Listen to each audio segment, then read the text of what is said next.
దివ్యాత్మ స్వరూపులైన KMC channel ప్రేక్షకులకి నమస్కారము. నమస్కారం స్వామీజీ. నమస్కారం అండి. స్వామీజీ, ఋషుల యోగశాస్త్రం, వేదాంతం, ధ్యానం శాస్త్రీయం. కొందరు చేయరు, పైగా తప్పులు వెతుకుతారు. వారు చేసే అశాస్త్రీయ సాధనే గొప్పదంటారు. ఎందుకలా? ఒకటి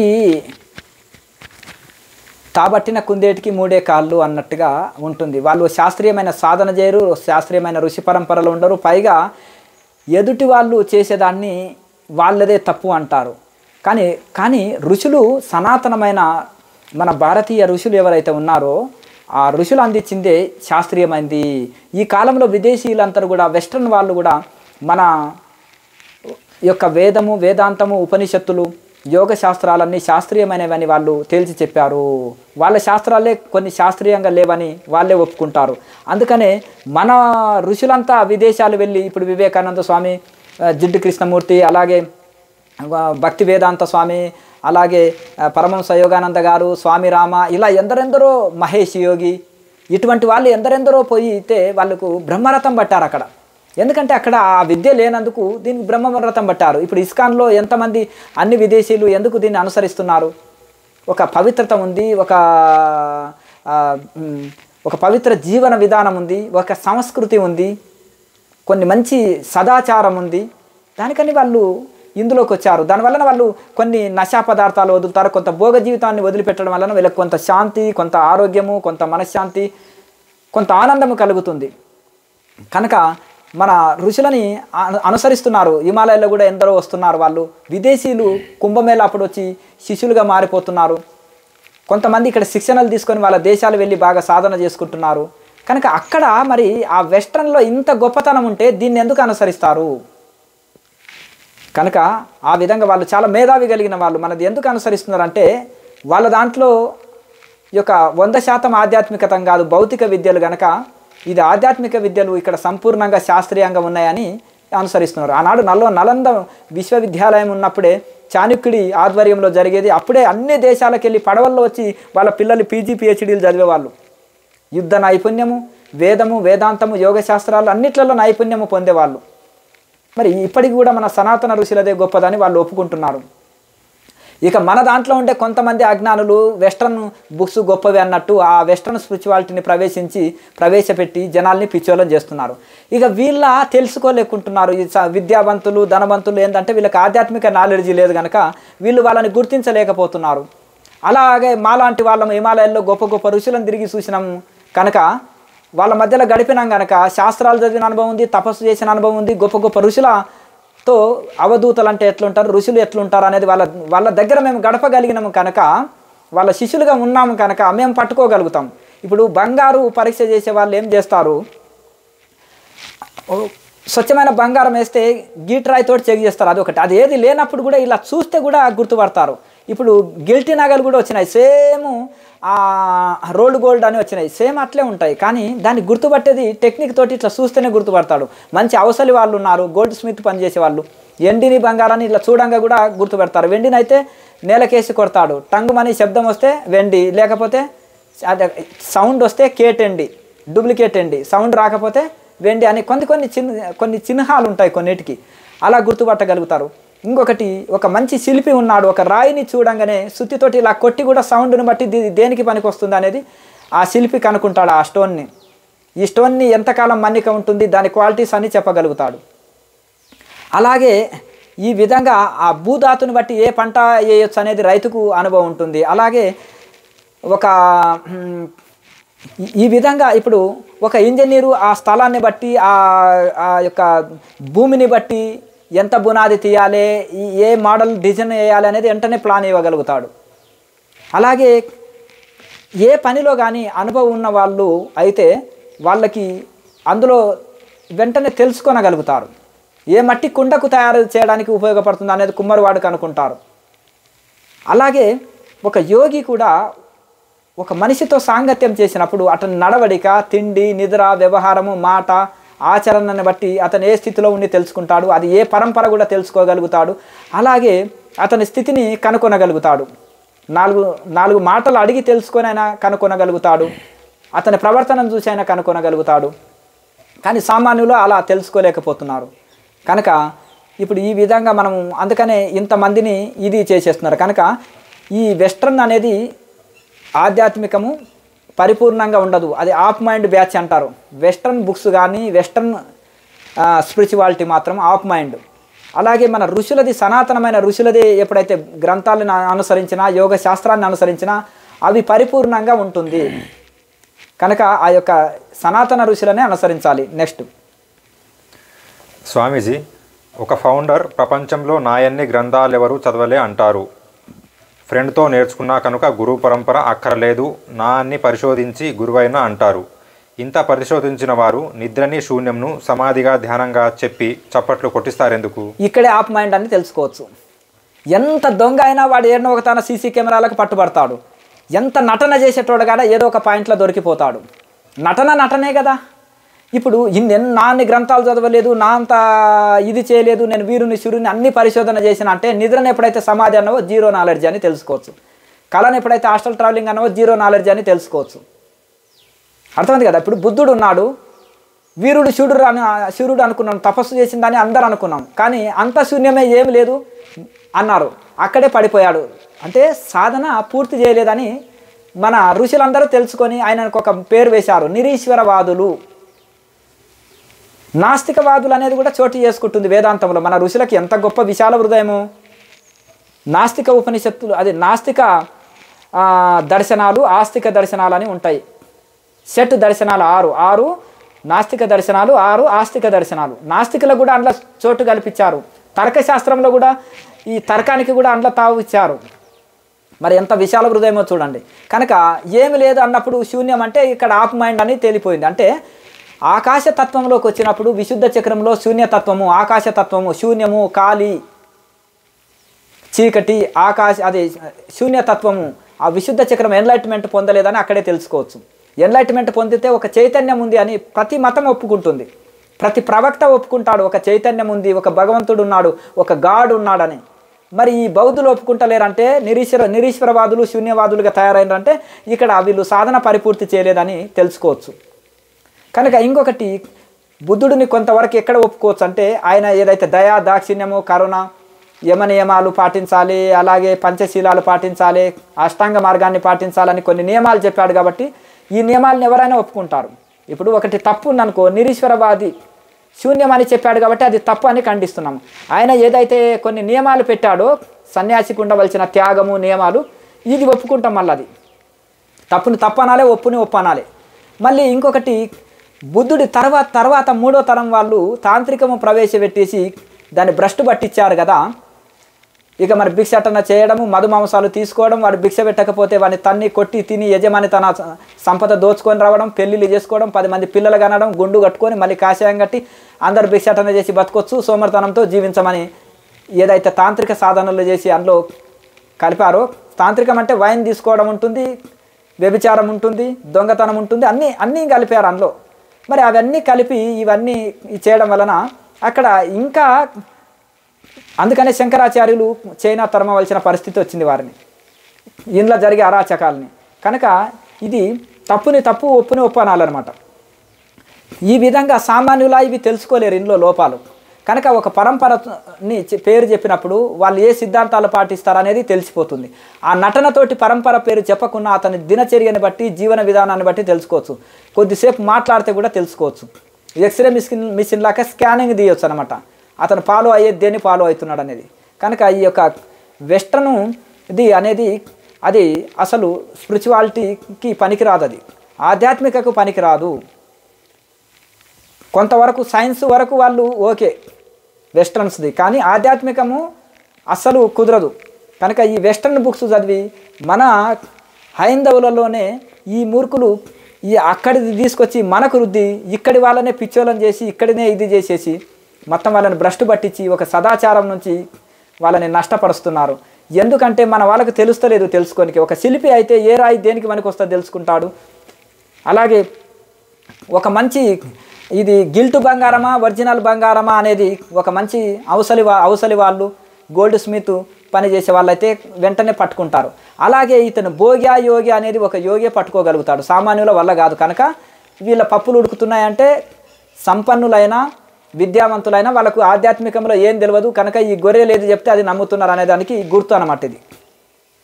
కనుక ఒక ఋషులు హిమాలయ ఋషుల మధ్యలో గడిపి ఆ ఋషులు సాధనలు చూసి శాస్త్రాలు పరిశోధన చేసి భారతదేశం అంతా తిరిగి పరిశోధనలు చేసి ఋషి అంటే ఏంది, అవధూత అంటే ఏంది, గొప్ప గొప్ప మహనీయులని పరిశోధన చేసినప్పుడు వాటిని బట్టి తెలుసుకోవచ్చు.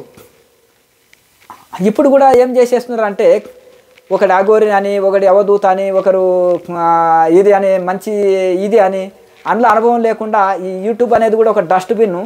చాలామంది కన్ఫ్యూజు చేసేసి మిస్లీడింగ్ ఇచ్చే వాళ్ళు కూడా చాలామంది ఉన్నారు. కనుక చాలామందికి అవగాహన ఉండదు. అందులో కూడా రకాలు ఉంటారన్నమాట.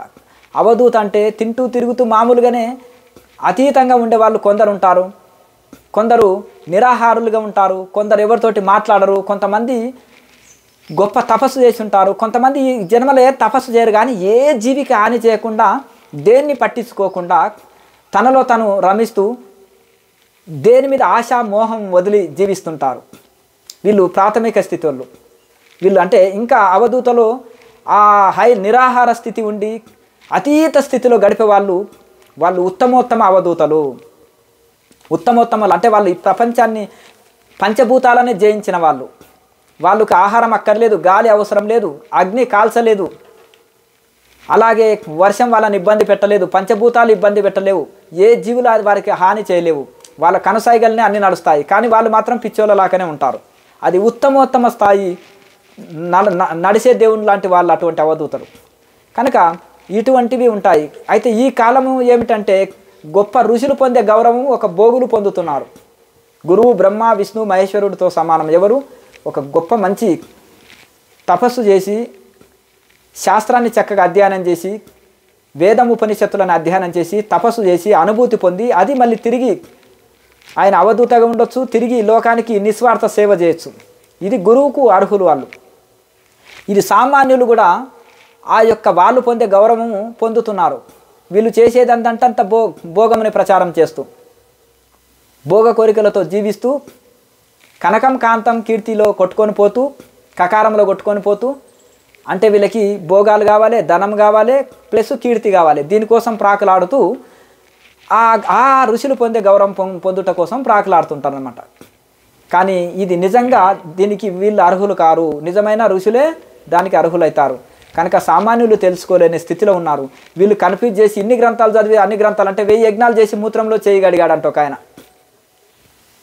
అట్లా ఉంటుంది. ఇన్ని గ్రంథాలు చదివితే ఏం గ్రంథాలు చదివినావు? కొన్ని ఏమన్నా వేదోపనిషత్తులు చదివినావా? ఆఫ్ మైండ్ వెస్ట్రన్ బుక్సే కదా నువ్వు ఏం చదివినా. ఆ వెస్ట్రన్ బుక్స్ కూడా చదివి దాన్ని కూడా సరిగా అర్థం చేసుకునే నాలెడ్జ్ నీకు లేదు. అది ఉల్టా అర్థం. మన శాస్త్రం ఏమైనా చదివినా దాన్ని ఉల్టా అర్థం చేసుకుంటావు. వెస్ట్రన్ బుక్స్ భోగాల్ని ప్రేరేపిస్తాయి కనుక ఆ బుక్స్ చదివి జనాల్ని అంత పిచ్చోళ్ళని చదివి నీ బుక్స్ ఎవరికి కావాలి? Western books. మేము భారతీయులం, మేము సనాతన ధర్మాన్ని పాటిస్తాము, మేము వేదోపనిషత్తులను ఆచరిస్తాము, మేము ఋషి పరంపరలో ఉన్న వాళ్ళము అని ఒకసారి తిరస్కరించండి. వాళ్ళ పప్పులు ఉడకవు. ఎందుకంటే ఆ విధంగా మీరు ఋషి మార్గాన్ని అనుసరించండి. ఋషుల కంటే గొప్ప వాళ్ళ ఈ భోగులు. వీళ్ళ దేనికి ప్రామాణికంగా ఉంటుంది, ఎందుకు వీళ్ళని అనుసరించాలి అని వివేకంతో ఆలోచించి ఋషి పరంపరని అనుసరించండి. నెక్స్ట్. స్వామీజీ, అందరి దగ్గర నుండి నేర్చుకున్న అన్ని గ్రంథాలను శోధించాను. నేను పరిశోధించి చెప్పుచున్నానని అందరిని హాయిగా కూర్చోమని, మ్యూజిక్ పెట్టుకోమని, నిద్రపోండి అదే సమాధి అంటారు. అదే వారి అనుభవం, వారి తెలివి, వారి పరిశోధన. ఎందుకు అలా ప్రవర్తిస్తున్నారు? దేనిలో లోపం? ఇప్పుడు నేను అంత పరిశోధన చేసినా నేను ఋషులు చెప్పలేంది కొత్తగా ఈజీ పద్ధతిగా అనుకున్నాను. మ్యూజిక్ పెట్టుకుందాం, కుర్చీలో గుర్చుకుందాం, వాలిపోయి బాగా గురకపెట్టి నిద్రపోదాం, కల వస్తే హాస్టల్ ట్రావెలింగు, నిద్ర వస్తే సమాధి అని చెప్పుకుందాం. ఏ శాస్త్రంలో ఉంది? బుద్ధుడు మ్యూజిక్ పెట్టుకొని ధ్యానం చేయమన్నాడా? బుద్ధుడు శ్మశానాలని కట్టుకొని ధ్యానం చేయమన్నాడా? బుద్ధుడు యమనియమాలు వద్దని చెప్పాడా? పంచశీలాలు పాటించమని, సమ్యక్ వాక్కు, సమ్యక్ ధ్యానము, సమ్యక్ సమాధి, సమ్యక్ శీలము, ఇవన్నీ ఎందుకు చెప్పాడు? పవిత్రత. సమ్యక్ శీలం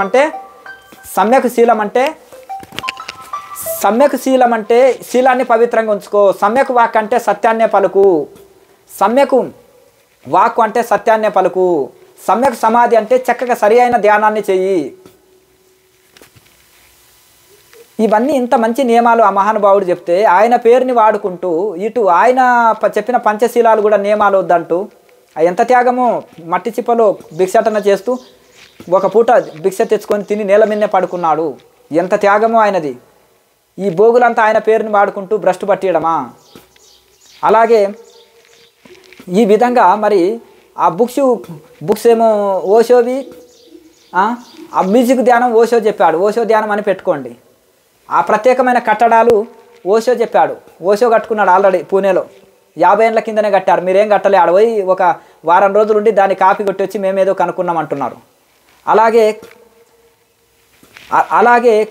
ఆ యొక్క సత్యనారాయణ గోయంక కొద్దిగా బుద్ధుడి ధ్యానం విపర్శనలో కరెక్ట్ చెప్తున్నాడు పాపం. ఆయన దగ్గర 1 వీక్ క్లాస్ చేసుకొని ఈ ఫౌండర్ మాస్టర్ చీటర్ ఆయనకే ఏం తెలియదు అనే స్థితికి వచ్చాడు. నిజంగా బుద్ధుడు ఫాలోవర్ ఆయన. బుద్ధుడిది ఉన్నట్టు పంచశీలాలు అష్టాంగ మార్గం అని చెప్పి మౌన ధ్యానం అని 11 రోజులు విపర్శన చేయిస్తున్నాడు. ఆయన రైట్ పర్సన్ సత్యనారాయణ గోయంక. ఆయన దగ్గర 10 డేస్ శిక్షణ తీసుకొని తిరిగి దాన్ని కాపీ కొట్టి మళ్ళీ ఆయననేకే తెలియదంటే. ఒక ఆయన సోది గురువు ఉన్నాడు. SSY సిద్ధ సమాధి యోగలో కొన్ని రోజులు శిక్షణ తీసుకొని భార్యాభర్తలు ఇద్దరు అక్కడే ఆయన దగ్గరనే సేవ చేస్తూ వచ్చేసి ఒక అవతారం ఎత్తాడు. ఇంగ్లీష్ గురువు, ఇంగ్లీష్ ప్రవచనాలు చెప్పి సోది గురువు. మరి ఎందుకు ఈ చీటర్సు? అది శిక్షణ తీసుకున్నది ఇక్కడ. మళ్ళీ ఇదేదో ఈజీగా ఉందని ఓషో బుక్స్ చదివి ఏదన్నా హార్డ్ క్వశ్చన్ అడిగితే రావణాసురుడిలాగా ఆహాహా అని నవ్వేస్తాడు. అంటే వాడు ఫూల్ అన్నట్టు. అంటే అంత సీరియస్ క్వశ్చన్ అడిగిన వాడిని ఫూల్ చేసేస్తారు. మరి ఏదైనా స్టేటు జవాబు చెప్తారా అంటే మళ్ళీ అక్కడ కూడా స్టేట్ జవాబు చెప్పేది ఏం లేదు. ఏదో సోది గురువు అంట. సోది అంటే చెప్తారు ఎరక చెప్తానమ్మా ఎరక అని. కొంతమంది ఇక్కడ ఏదో టింగ్ అనుకుంటా ఆడవాళ్ళు సోది చెప్తుంటారు. అట్లా సోది గురువు అని చెప్పారు ఒకటి. కనుక స్టేట్గా మాట్లాడేది లేదు, స్టేట్గా చెప్పేది లేదు. కనీసం ఏదో ఈయన 4 ఆసనాలన్నా నేర్చుకొని వచ్చాడు. చెప్పేది మాత్రం ఓషో ఇది. ఇంకొక ఆయన ఒక ఆయన ఉన్నాడు, అంత శ్మశానాలు కట్టిస్తున్నాడు ఇంటింటి మీద. ఆయన శిష్యుడు ఒకరిని విదేశాలు పంపితే నాకు ఉపయోగపడతాడు అనుకుంటే వాడు కొత్త సంస్థ పెట్టేశాడు. వాడు కొన్ని 100 కోట్లని NRI ఫండ్ అంతా దోచిపడేసి 100 ఎకరాలు తీసుకొని మళ్ళీ ఏం చేసేసాడు, భార్యాభర్తలు వాడికి ఏదో ఆరోగ్య సమస్య ఉండి పిల్లలు కాకపోతే ప్రపంచమే నా బిడ్డలు అని మేము వద్దనుకున్నాం పిల్లలు అన్నారు. సరే బాగుంది ఇంతవరకు. మళ్ళీ 20 కోర్సులని పిచ్చి కోర్సులు పెట్టేసి దానికి వేలలో ఫీజులు. నీ బిడ్డలే ప్రపంచం అనుకున్నా, ప్రపంచమే నీ బిడ్డలు అంటే ఫ్రీ క్లాసేజ్ పెట్టు. మరి ఎందుకు దోస్తున్నావు? ఆ ప్రజాధనమే కదా అదంతా, నువ్వు చేసే ఎస్టేట్ అంతా. మరి ఇంకోటి, నీకు కొన్ని యోగనన్న శిక్షణ తీసుకున్నావా? ఎక్కడన్నా ఏదైనా ఉపనిషత్తులన్నీ అధ్యయనం చేసావా? ఏమైనా సనాతన ఋషులనన్నా అనుసరించావా? ఒక పరంపరనన్నా అనుసరించావా? అంటే నీ గురువే పెద్ద భోగి. ఆయన ఒకటి పెట్టాడు, నువ్వు ఇంకొకటి పెట్టావు. ఆయన సమోసా లాగా కోణం లాగా పెట్టాడు, నువ్వేమో రౌండ్ గ్లోబ్ లాగా పెట్టేశావు నాదో యూనివర్సిటీ అని. అసలు ఈ పిచ్చోళ్ళని లక్షల మంది పిచ్చోళ్ళని చేస్తున్నారు. అసలు అది చాలా ఋషులు దుఃఖిస్తుంటారు. ఏమి జీరో నాలెడ్జ్ ఉన్నాడు రకరకాల కోర్సులు. పోనీ యోగాలో ఏమన్నా నువ్వు దాంట్లో ఏదన్నా ఒక గురువు దగ్గర శిక్షణ తీసుకున్నావా? ధ్యానంలో శిక్షణ తీసుకున్నావా? మళ్ళీ అది వాళ్ళ గురువు అన్న జర కూర్చొని కుర్చీ కానీ నిద్రపోండి అంటాడు మ్యూజిక్ పెట్టి. ఈయన ఏకంగా పడుకోమంటాడు. భార్యాభర్తలు హాయిగా పడుకోండి అని నిండా తినబెట్టి పడుకుంటాడు. నిద్ర రాదు కదా లేకపోతే. నిండా తినబెట్టి పడుకోబెట్టి హాయిగా AC పెట్టి మ్యూజిక్ పెట్టి ఇక జోలబాడి నిద్రపోతుంటే ఇక మీ యొక్క శరీరం నుంచి మీ యొక్క బాడీ నుంచి సోల్ రిలీజ్ అయింది, దివ్యలోకాలు వెళ్ళిపోయింది, గత జన్మలు చూడబోతున్నారు మెస్మరిజం తోటి ఇది చెప్పి వాళ్ళని నిద్రపుచ్చి you are a great master, గత జన్మలు చూసుకున్నావు, ఇక చలో 1 కోటి రూపాయలు రాసి చేయి ఇదంతా కట్టేస్తాను ఎందుకంటే వ్యాపారం చేయడానికి. ఒరే నాయన, ప్రపంచమంతా నీ బిడ్డలు అనుకున్నప్పుడు ఎంత సేవ చేయొచ్చు నువ్వు? తల్లిదండ్రులు మన దగ్గర పిల్లల దగ్గర ఫీజులు అడుగుతారా? పిల్లల నుంచి ఏమన్నా ఆశిస్తారా? మరి ప్రపంచమే నీ పిల్లలు అన్నప్పుడు నీ పిల్లల దగ్గర ఎందుకు ఆశిస్తున్నావు? ఇదే కదా చీటింగు. కనుక గురువు అన్న కూర్చొని నిద్రపోమంటాడు, ఈయన శిష్యుడు ఏకంగా పడుకొనే నిద్రపోమంటున్నాడు. ఇది బాగుంది కదా హాయిగా. వీళ్ళంతా గొప్ప సాఫ్ట్వేర్ యువకులని, గొప్ప చదువుకున్న వాళ్ళని, విద్యావంతులని అంతా పిచ్చోళ్ళు చేస్తున్నారు. ఆయన సోది గురువు అంట, ఒక ఆయనేమో బాధ గురువు అంట. ఒక ఆయన పడుకొని ధ్యానం చెప్పమంటున్నాడు, ఒక ఆయన సోది మాటలు చెప్తున్నాడు, ఒక ఆయన మ్యూజిక్ పెట్టుకొని నిద్రపోమంటున్నాడు. మన కర్మగాలి మన సనాతనమైన ఋషి పరంపరను వదిలేసి, సనాతనమైన ఋషులని వదిలేసి, శాస్త్రాలని వదిలేసి కర్మ కాకపోతే ఏమిటిదండి? బంగారాన్ని వదిలేసి మట్టి ముద్దను పట్టుకుంటున్నాము, డైమండ్స్ని వదిలేసి రాయిని తీసుకుంటున్నాము, కంకర రాయిని తీసుకుంటున్నాము. ఇదేనా? ఋషులను వదిలేసి ఋషుల శాస్త్రాలను వదిలేసి ఏం చేస్తున్నాం మన పని? భగవంతుడు బుర్ర ఇచ్చిండు కదా, వాడు వ్యాపారం జాగానికి ఓ సినిమా హీరోయిన్ తీసుకొచ్చి ఇంటర్వ్యూ పెడతాడు. అది కాలు ఏకంగా ఆయన గురువు గారి ముఖానికి చూపిస్తుంటుంది కాలెత్తి.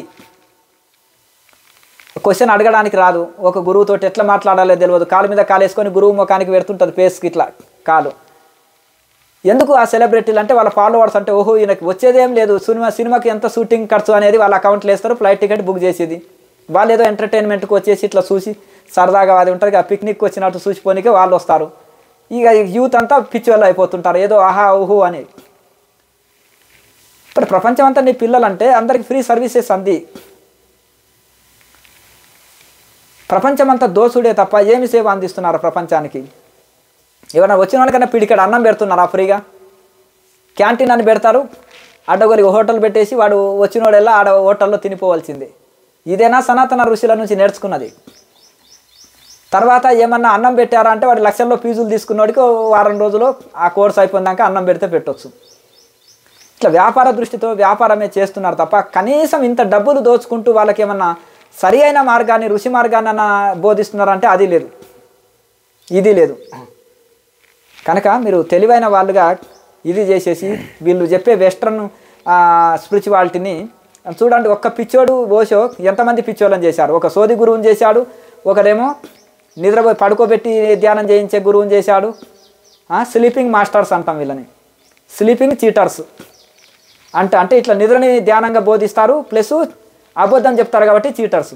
స్లీపింగ్ చీటర్స్, మెడిటేషన్ మాస్టర్స్ కాకుండా స్లీపింగ్ చీటర్స్ అట్లా అనమాట. ఎందుకంటే ప్రశ్నకు సూటి జవాబు చెప్పకుండా వెకిలి చేష్టాలు నవ్వి, అలాగే వాడికి సూటిగా జవాబు చెప్పకుండా సీరియస్ ప్రశ్నని కూడా వాడిని పిచ్చోన్లాగా అతనికి జవాబు చెప్పకుండా వెకిలి రావణాసురుడు నవ్వేస్తారు కనుక మరి అది సోదే కదా, సోదే చెప్పేది.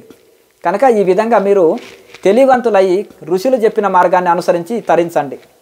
నెక్స్ట్ స్వామీజీ, రామాంజనేయ సంవాదం, ఉపనిషత్తులు, వేదం, వేదాంతం, యోగశాస్త్రాలు, ధ్యానం గురించి గొప్పగా చెప్పాను. వీరు నిద్రని ధ్యానంగా చెప్పడంతో ఎందరో వంగి కూర్చొని నిద్రతో ఎన్నో రోగాలు తెచ్చుకుంటున్నారు. దీనికి పరిష్కారం? ఇప్పుడు మీరు అడిగే ప్రశ్న మేము చెప్పినాం కాబట్టి గుర్తుంది. రామాంజనేయ సంవాదంలో అద్భుతమైన నాదబిందు కళలు ఏంటిది, సవికల్ప నిర్వికల్ప సమాధులు అంటే ఏంటిది, అష్టాంగ యోగం అంటే ఏంటిది అందులో చెప్పబడ్డది.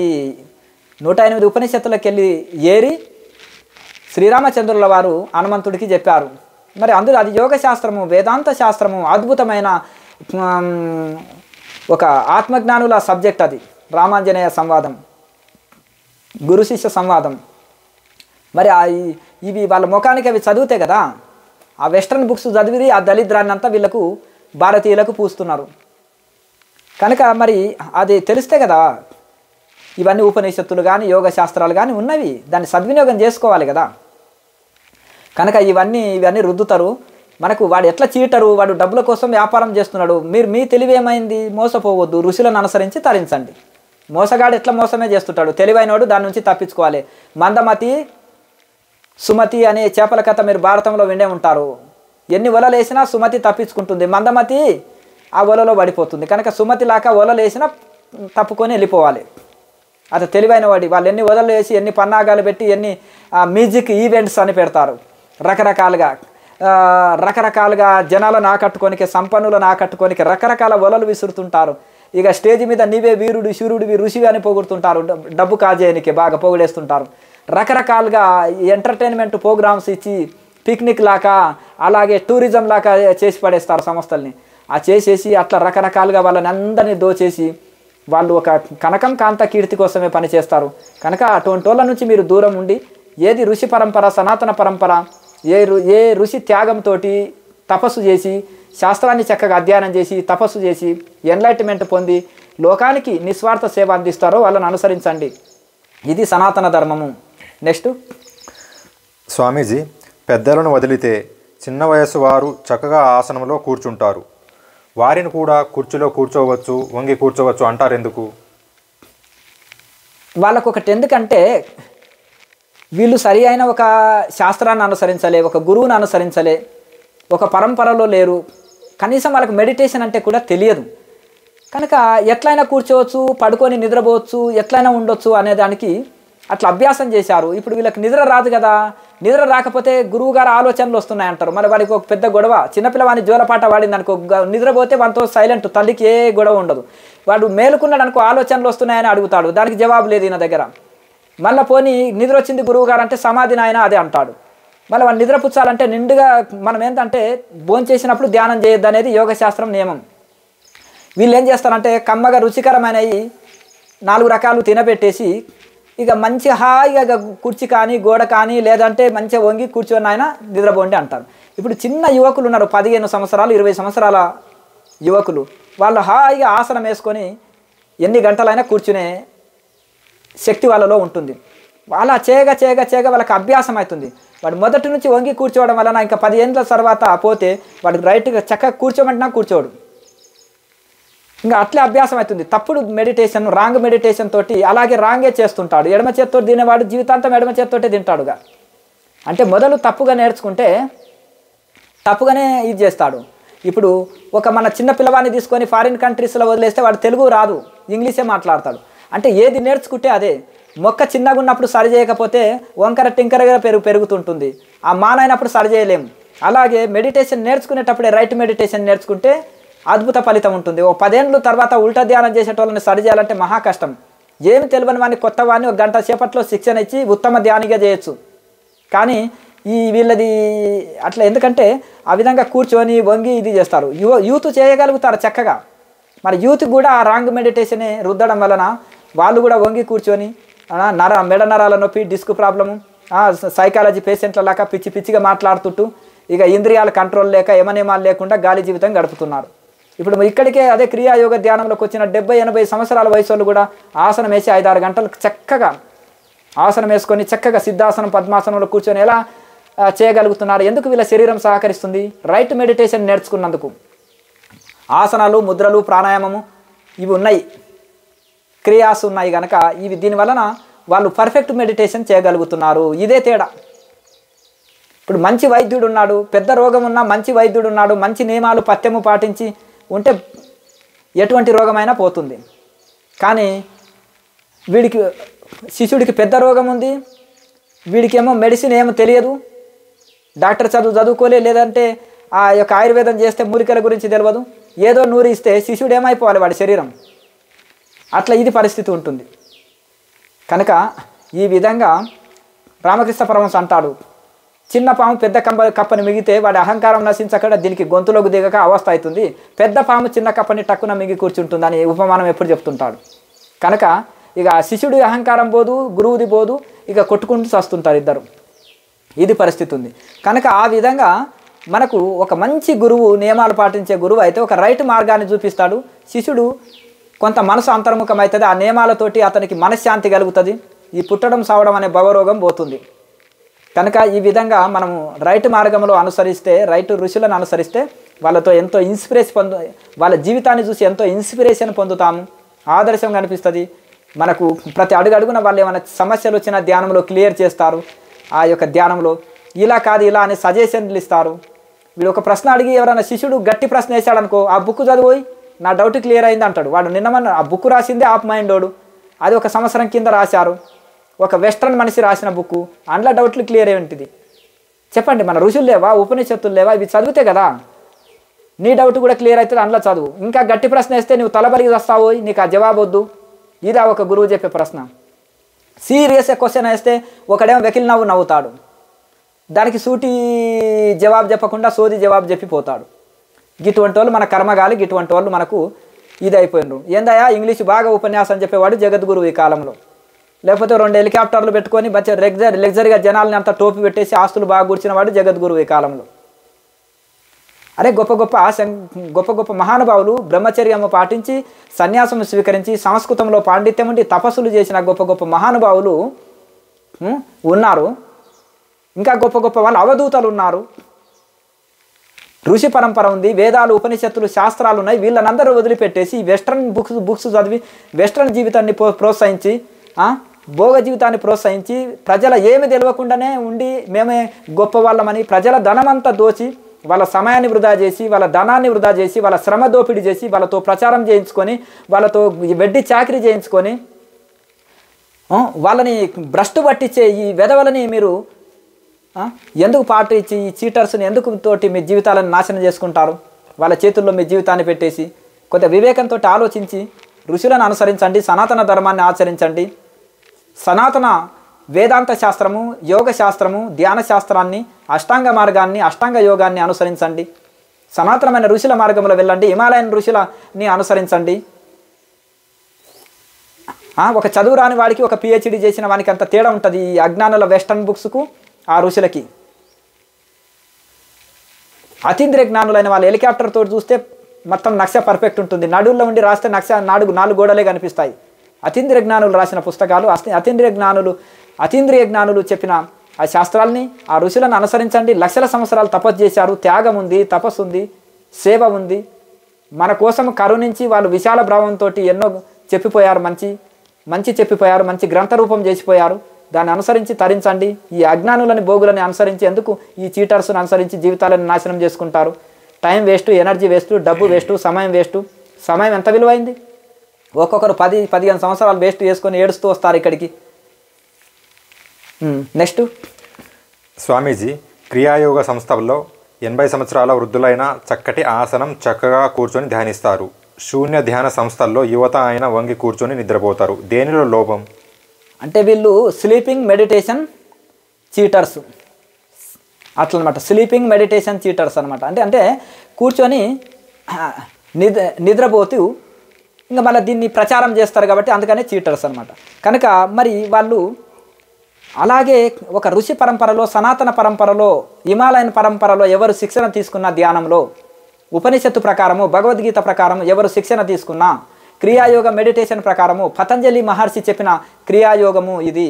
దీని ప్రకారము ఋషి సనాతన సాంప్రదాయం ప్రకారము ధ్యాన శిక్షణ ఎవరు తీసుకున్నా రైట్ ఋషులు శిక్షణ ఇస్తారు, శాస్త్రీయంగా శిక్షణ ఇస్తారు, యమ నియమాలు బోధిస్తారు, ఆహార నియమాలు, ఆసన నియమాలు, ఆసన, బంధ, ముద్ర, ప్రాణాయామాలు ఇవన్నీ చక్కగా బోధించి చక్కగా శిక్షణ ఇచ్చి వేదాంత శాస్త్రాన్ని, విచారణని, తపస్వాధ్యాయ ఈశ్వర పరిధానాలని, భగవంతుడికి సెలెండర్నెస్, భగవంతుని మీద విశ్వాసము, భగవంతుని మీద సెలెండర్నెస్, అలాగే వేదాంత విచారణ, అలాగే యోగ శాస్త్రము, ధ్యాన శాస్త్రాన్ని ఇవన్నీ బోధిస్తారు కనుక ఇవి శాస్త్రీయంగా ఉంటాయి.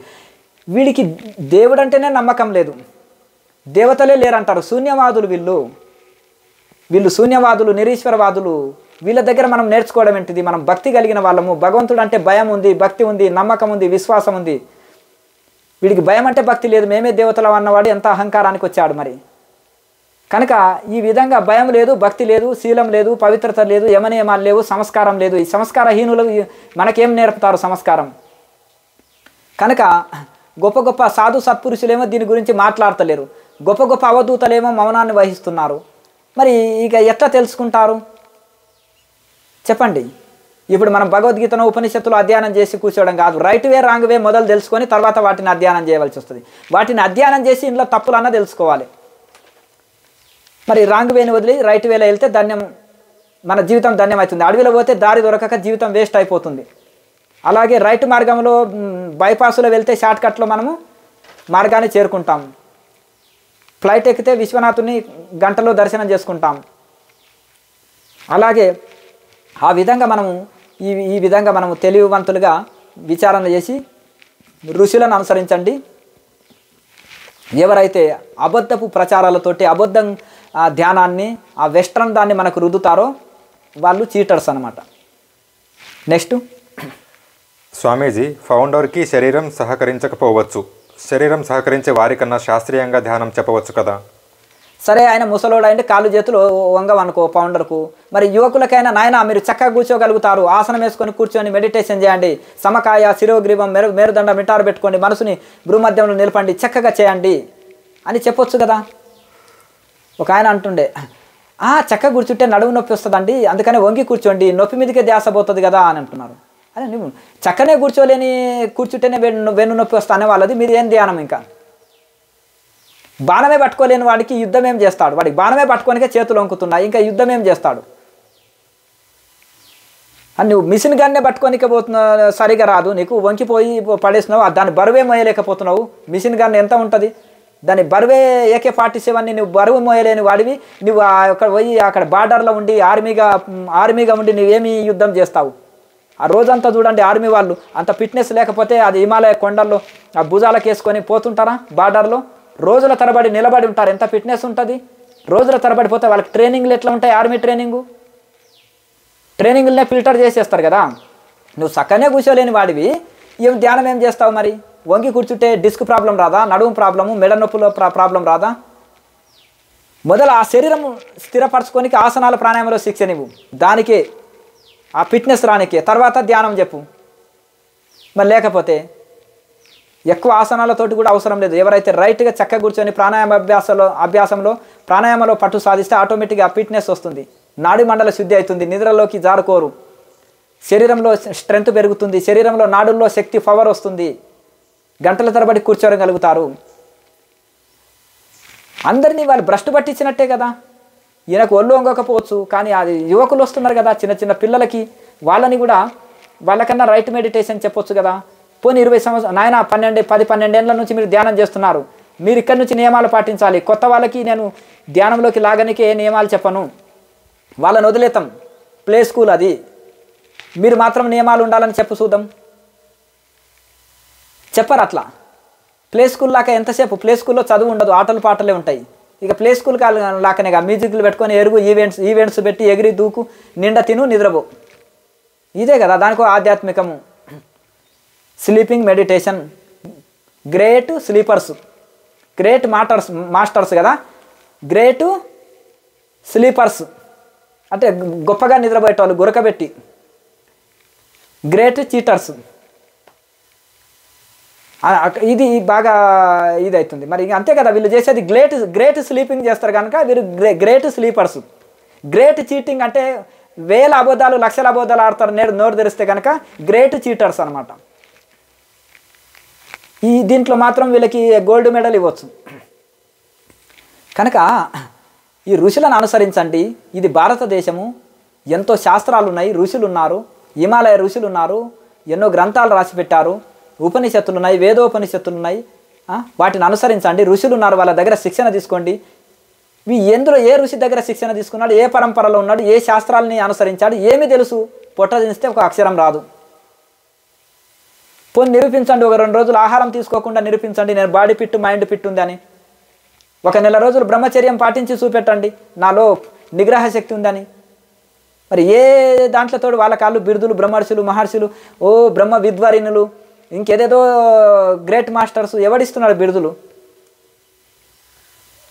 కనుక ఈ విధంగా కొద్ది ఆలోచన చేయండి. కడుపుకు అన్నం తింటున్నాం కదా, నిన్న మొన్నటి దాకా ఫుల్ మందు కొట్టి మాంసం తిని సిగరెట్లు తాగి వ్యభిచారం చేసిన బ్యాచ్లు కదా. ఇక అప్పుడే ఆ గుణాలు ఎట్లా పోతాయి? దానికి ఒక ఆధ్యాత్మికం అని పేరు పెట్టుకోవడం.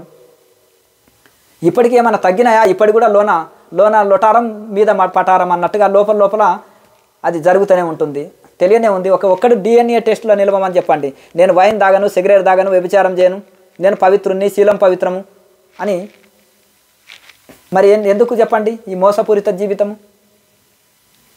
జనాలు మాత్రం మాంసం పాత్రలు పడేయండి, పాత్రలు పడేయండి అంటారు, శాకాహార ప్రచారాలు చేస్తారు, లోపల మాత్రము నిండు మాంసం తింటూనే జీవితాలు గడుపుతుంటారు. 9 నెలల గర్భిణిలాగా శరీరాలు చేసుకుంటారు. అందులో జూనియర్స్ కష్టం, కొన్ని నియమాలన్నా పాటిస్తారు. కొత్తగా వచ్చినాడు 4 రోజులు అయితే ఆ సీనియర్స్ని చూసి విడిపోయం కూడా జరిపోతుంది, కొత్త వాడిది కూడా. ఎందుకంటే ఇంకా వాళ్ళే అంత పెద్ద మాస్టర్ చేస్తున్నాడని. కొత్త వాళ్ళని ట్రాఫిక్ చేసేసి వాడుకోవడానికి బాగా పనికొస్తాయి వీళ్ళ తెలివి. కనుక ఈ విధంగా తెలివైన వాళ్ళు మీరు ఋషులను అనుసరించి బాగుపడండి. ఈ అజ్ఞానులను అనుసరిస్తే మీ జీవితం వేస్ట్ అవుతుంది. గుడ్డివాడిని చేయి పట్టుకున్నావు, వాడు గుడ్డివాడని తెలియదు. నీకు 2 కళ్ళు ఉన్నాయి, కానీ 2 కళ్ళున్నవాడైనా గుడ్డివాడిని చేయి పట్టుకుంటే 2 పోయి లోయల పడతారు. వాడున్న జీవితం నాశనం, వీడి జీవితం నాశనం. కానీ 2 కళ్ళు లేనుకున్న గుడ్డివాడైనా 2 కళ్ళున్న వాడి చేతి పట్టుకుంటే 2 నిన్ను గమ్యాన్ని తీసుకొని వెళ్తాడు. ఓ రైలు ఇంజన్ని పట్టుకుంటే డబ్బాలని గమ్యాన్ని చేరుతాయి. ఒక ఋషి పరంపరలో ఉండే గురువుని అనుసరిస్తే మీ జీవితాలు ధన్యము, లేకపోతే జీవితాలు వేస్ట్ అవుతాయి. ఇటువంటి చీటర్స్ని అనుసరిస్తే చాలా ఉన్నారు. లోపల రకరకాలుగా పేర్లతోటి, రకరకాల వేషాలతోటి, రకరకాల నాటకాలు వేసేటోళ్ళు ఉన్నారు. కొత్తగా వస్తాడు, ఒకటి చెప్తాడు, ఇంకో 4 రోజులు పాతగా అయినాక ఇంకొక రకంగా చెప్తాడు. వాడి గురించి వాడు ఏదో గొప్పలు చెప్పుకొని ఏదో ఇది చేసేసి జనాల్ని పిచ్చోళ్ళని చేస్తాడు. ఎవరన్నా మరి ఇంత నిస్వార్థ సేవ చేస్తున్నాడు అంటే లేదు, వ్యాపారం కోసం వచ్చాడు. వాడు బోధించేది రైట్ వే కాదు, ఋషుల మార్గం కాదు, ఒక పరంపర ఉండదు, తపస్సులు ఉండదు, జనాల మీద పడి దోచుకోవడమే, దోమ రక్తాన్ని గుంజినట్టు అందరు పీల్చి పడేయడమే, సమాజానికి గొప్ప నష్టం చేయడమే చీడపురుగులు. నెక్స్ట్ స్వామీజీ, సంఖ్యం పెంచుట తెలియకనా? ఎందుకు అలా ప్రవర్తిస్తారు? శాస్త్రం తెలియకనా? ఋషి పరంపర లేనందున? ఎందులో లోపం? అంతే, ఋషి పరంపర లేదు, శాస్త్రం తెలియదు, సంఖ్యను పెంచుకోవాలనే లోపము, డబ్బులు కావాలనే లోపము, ఎక్కువ మందిని ఫాలోవర్స్ని చేసి అనేకమైన ఫండ్స్ని వసూలు చేస్తే బాగా డబ్బులు ఉంటాయి. ఇక ఇప్పుడు నియమాలు వాళ్ళకి బోధిస్తే మనకు శిష్యులకి గురువు నోరు కట్టవలసి వస్తుంది, గురువు భోగాలు అనుభవించవద్దు, అప్పుడు గురువుని తప్పు పడతారు. మన దాంట్లో మనమంతా ఎన్లైట్మెంట్ పర్సన్స్ నాయన, we are all enlightenments gurus, we are all Buddhas. మీరంతా కూడా ఆత్మజ్ఞానులే, మీరంతా కూడా దేవతలే, కొట్లాంటి దేవతలకు చెప్పట్లు అన్నప్పుడు ఇంకేమి వాళ్ళంతా పిచ్చోళ్ళు అయిపోయారు. కొత్తవాడే ఇంత పెద్ద మాస్టర్, ఇంత పెద్ద పేరు వచ్చింది, నన్ను దేవుడు అన్నాడు, ఇంకెందుకు ధ్యానం, నాకు చక్రాలు ఓపెన్ అయినావు, ఇంకెందుకు ప్రచారంకి వెళ్తానని అట్లా కొత్త వాళ్ళని ఆ మోసపూరిత మాటలు చెప్పి ప్రచారానికి దిగండి. గత జన్మలో నువ్వు అన్ని సాధన చేసినా పోయి చక్రాలు ఓపెన్ అయినాయి, నీవే వేదవ్యాసుడివి, నువ్వు ఈ ఋషివి ఆ ఋషివి అని చెప్పే వరకు వాడి ప్రచారంలోకి దిగిపోయి ఈ లోపల ఇగో వచ్చాయి. కనుక ఆ విధంగా ప్రచారానికి వెళ్ళి ఇది చేసేసి వాళ్ళని ఆ విధంగా వాడుకుంటారు, మోసపూరితమైన మాటలతోటి వాళ్ళ జీవితాలతో ఆడుకుంటారు. కనుక ఈ విధంగా వీళ్ళు సరి అయిన శాస్త్రం చదివితే, సరి అయిన గురువు దగ్గర శిక్షణ తీసుకుంటే, సరి అయిన రైట్ మెడిటేషన్ చేస్తే ఇటువంటి అపశబ్దాలు రావు, ఇటువంటి తప్పుడు ప్రచారం చేయరు, ఇటువంటిది సమాజానికి ఘోర అన్యాయం చేయరు. వీళ్ళతోటి లాభం ఏముండదు, ఇసుమంతా కూడా ఉండదు, గొప్ప నష్టమే ఉంటుంది. ఋషి మార్గంలో మీరు ఏదైతే వెళ్ళి కరెక్ట్గా ఆ సాధనలు చేసి తరించి లోకానికి శిక్షణ ఇస్తే అప్పుడు తనకు లాభమే, లోకానికి లాభమే. ఒక లైట్ తోటి 100 లైటు వెలిగించవచ్చు, చీకటి నుంచి లైట్ వెలిగించలేం.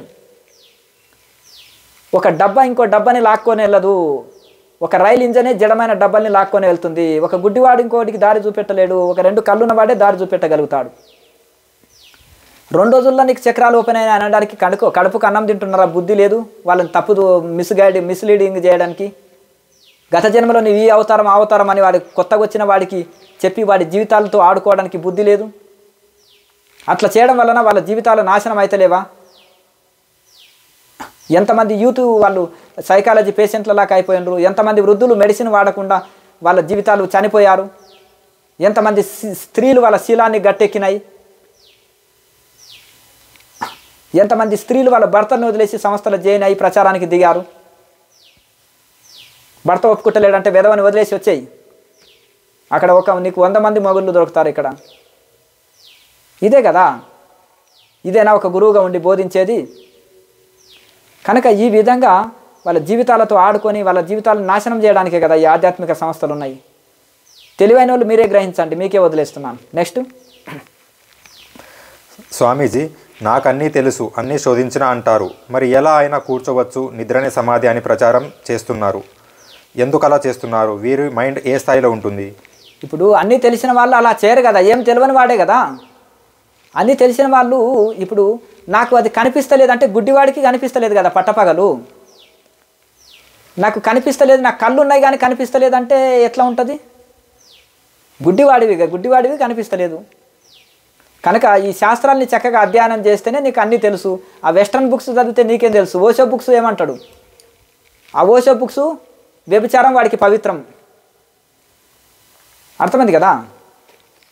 వేశ్యకు వ్యభిచారం పవిత్రం కదా, దోమకు డ్రైనేజీ పవిత్రం కదా, తేనెటీగకు మకరందం పవిత్రం కదా, ప్రతివతకు పతి పవిత్రం కదా, శీలం పవిత్రం కదా ప్రతివతకు. అలాగే ఋషికి నియమాలు పవిత్రం కదా, పవిత్రమైన జీవితమే పవిత్రం కదా. నీకు దుర్గంధం ఇష్టం అంటే నువ్వు దోమవు, నువ్వు దుర్గంధం ఇష్టపడుతుందంటే నువ్వు దోమవు, నువ్వు సుగంధం ఇష్టపడుతున్నావంటే నువ్వు తేనెటీగవు. నీకు భోగాలు రుచిస్తున్నావంటే నువ్వు ఒక భోగివి. నువ్వు చక్కటి నియమాలు పాటిస్తూ మనసు వాచ కర్మ చక్కగా పవిత్రంగా గడుపుతున్నావంటే నువ్వు ఒక ఋషివి. అట్లా దీన్ని బట్టి తెలుసుకో. అట్లా కాకుండా భోగ జీవితం గడుపు వాడివడో నీకు నేను పెద్ద ఋషిని, ఎన్లైట్మెంట్ పర్సన్ని, గత జన్మలో ఇది, ఆ జన్మలో ఇది, ఈ జన్మలో సూపిని, ఆ జన్మలో బుద్ధుని, ఈ జన్మలో ఇది, ఈ జన్మలో ఇది చేసినాను, నేను 200 సంవత్సరాలు జీవిస్తాను, ఆ గత పైన ఒక లోకం ఉంది, నా లోకము, అక్కడ విహారాలు ఎంజాయ్, పెళ్ళిళ్ళు ఉండవు, పేరంటాలు ఉండవు, అక్కడ ఎంజాయ్ చేయడమే ఉంటుంది. మీరు ప్రచారం బాగా చేయండి, ఆ స్వర్గలోకానికి మీకు తీసుకెళ్తాను. ఎవరి చెవులో పూలు పెట్టడానికి? అసలు వీళ్ళు ఇది కడుపుకు అన్నం తింటున్నారా, గడ్డి తింటున్నారా? వీళ్ళు మానవులేనా లేకపోతే ఏమి గొర్రెలా, చదువురాని వేలుముద్రలా? ఏ స్థాయిలో ఉంది చూడండి.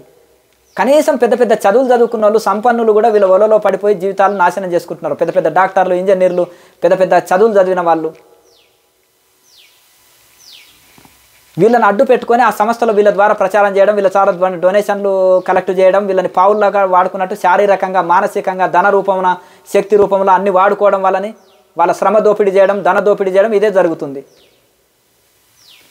కనుక ఈ విధంగా మీరు ఇటువంటి చీటర్స్ తోటి ఈ వెస్ట్రన్ ఆధ్యాత్మికతను ఎవడైతే భారతదేశంలో వ్యాప్తి చేస్తున్నాడో దాన్ని మీరు అస్సలు ఫాలో కాకూడదు. అందులో భోగ జీవితమే బోధించడం జరుగుతుంటుంది. అందులో ఏమి సనాతన ఋషులు అంటే వాళ్ళకు గిట్టదు, నియమాలు పాటించేటోళ్ళు అంటే వాళ్ళకు గిట్టదు, హైందవ ధర్మం అంటే వాళ్ళకు గిట్టదు. కనుక సనాతన ఋషి సాంప్రదాయాన్ని పాటించేటోళ్ళు వాటికి దూరం ఉండాలి. ఎందుకంటే మీ ధనం గట్టెక్కుతుంది, శీలం గట్టెక్కుతుంది, మీ జీవితం గట్టెక్కుతుంది. లేదంటే వాళ్ళని అనుసరిస్తే ఆ చెడ్డ వాళ్ళని తెలిసినాక అక్కడ వెళ్ళొద్దు. మన ఋషి మార్గంలో మనం వెళ్ళాలి. అది తెలివైన వాళ్ళు చేసే పని. నెక్స్ట్, స్వామీజీ ఆ సంస్థల్లో వారిని నిర్వీర్యులుగా చేసి, సైకాలజీ పేషెంట్స్గా చేసి, వారు చెప్పినట్లు వినేలా, వారేది చెప్పినా చప్పట్లు కొట్టేలా చేస్తారు కదా, దేనికలా? అలా చేస్తే ఏమి లాభం? వాళ్ళని సైకాలజీ పేషెంట్లుగా చేస్తారు, దేన్ని కొట్టినా చప్పట్లు కొట్టిస్తారు. ఎట్లా అంటే వాడు ఒక కొన్ని 100 కోట్లు వాడు టోపీ పెట్టేసినా గ్రేట్ మాస్టర్ అంటాడు, 10 రేపులు చేసినా గ్రేట్ మాస్టర్ అంటారు. వాళ్ళని అన్నిటికీ చప్పట్లు కొట్టించి నిర్వీర్యులను చేస్తారు. వాళ్ళని ఆ విధంగా వాళ్ళని మీరు ఋషులు, దేవతలు అని, మీకేం ధ్యానం అక్కర్లేదు, గత జన్మలో మీరు అంత ఋషులు అని వాళ్ళని అంత పిచ్చివాళ్ళుగా చేసేసి వాళ్ళని సేవకు వాడుకొని, వాళ్ళని ప్రచారానికి వాడుకొని, ఇంకెవరైనా ధనవంతులు ఉంటే వాళ్ళని గుండు కొట్టి మొత్తం లాగేసుకొని ప్రాపర్టీస్ అంతా రాయించుకొని, ఇంకా రకరకాలుగా వాళ్ళని అంతా ఏం చేసి నిర్వీర్యులుగా చేసి, సోమరులుగా చేసి, లో ఎనర్జీసు నిర్వీర్యులుగా తయారు చేసేసి, పేషెంట్లు లాగా డ్రగ్స్ తినేవాడు ఎప్పుడు డ్రగ్స్ తినకపోతే ఎంత డల్గా ఉంటాడో అలాగే వీళ్ళు కూడా అంతా కూర్చొని మత్తుగా ఉండరు ఎప్పుడు. ఇక లేచిందంటే మళ్ళీ అదే మత్తు, అదే తప్ప ఇంకా ఏమి. వాళ్ళకి డబ్బుల కోసము అబద్ధపు పూరిత ప్రవచనాలు చెప్పి అబద్ధాలతోటి వాళ్ళని జీవితాలను నాశనం చేసేసి వాళ్ళ వైపు మలుచుకొని వశపరుచుకుంటారు. దానికి ఆ భోగాలని వాళ్ళని అభ్యాసం చేస్తారు. ఇప్పుడు ఒకరిని తాగుబోతుగా తయారు చేసిన అనుకో, వాడిని కుక్క బిస్కెట్ వేస్తే తోక ఆడించుకుంటూ తిరిగేస్తాడు. వాడు భోగిగా చేసినప్పుడు ఆ సంస్థ వదలడు. ఆ సంస్థకు పోతే ఫ్రీ భోగాస్, ఫ్రీ ఎంజాయ్మెంట్ వచ్చే కదా, వాడు దానికి బానిస అయిపోయి దానికి బానిస చేస్తాడు. డ్రగ్స్ బానిస అయిన వాడు, వైన్కు బానిస అయిన వాడు, గంజాయికి బానిస అయిన వాడు లాగా వాడు కూడా ఆ భోగాలకు బానిస అయిపోయి సైకాలజీ పేషెంట్ అయ్యి ఆ ఫౌండర్ మాస్టర్ ఏది చెప్పినా చప్పట్లు కొడతారు. అందులో సీనియర్ మాస్టర్స్ ఏది కొట్టినా చప్పట్లు కొడతారు. ఆ కొత్తగా వచ్చిన వాడిని ధనాన్ని, శీలాన్ని, మానాన్ని కొత్తగా వచ్చిన వాళ్ళు ఆ సీనియర్ మాస్టర్స్ అంతా దోచుకుంటారు. ఇక కొత్తవాడు 4 రోజులు భరిస్తాడు, మరి వీడు సీనియర్ అవుతాడు, 4 రోజులకు వీడు అదే పని చేస్తాడు. అందరినీ అలాగే ప్రయత్నం చేస్తారు. కనుక అదంతా ఒక భోగ సంస్థ, భోగం లాగా తయారయ్యాయి. అందులో నుంచి వాడు బయటపడాలంటే 10 జన్మలు కావాలి. ఇంకా అందులోకెళ్ళి బయటపడలేడు.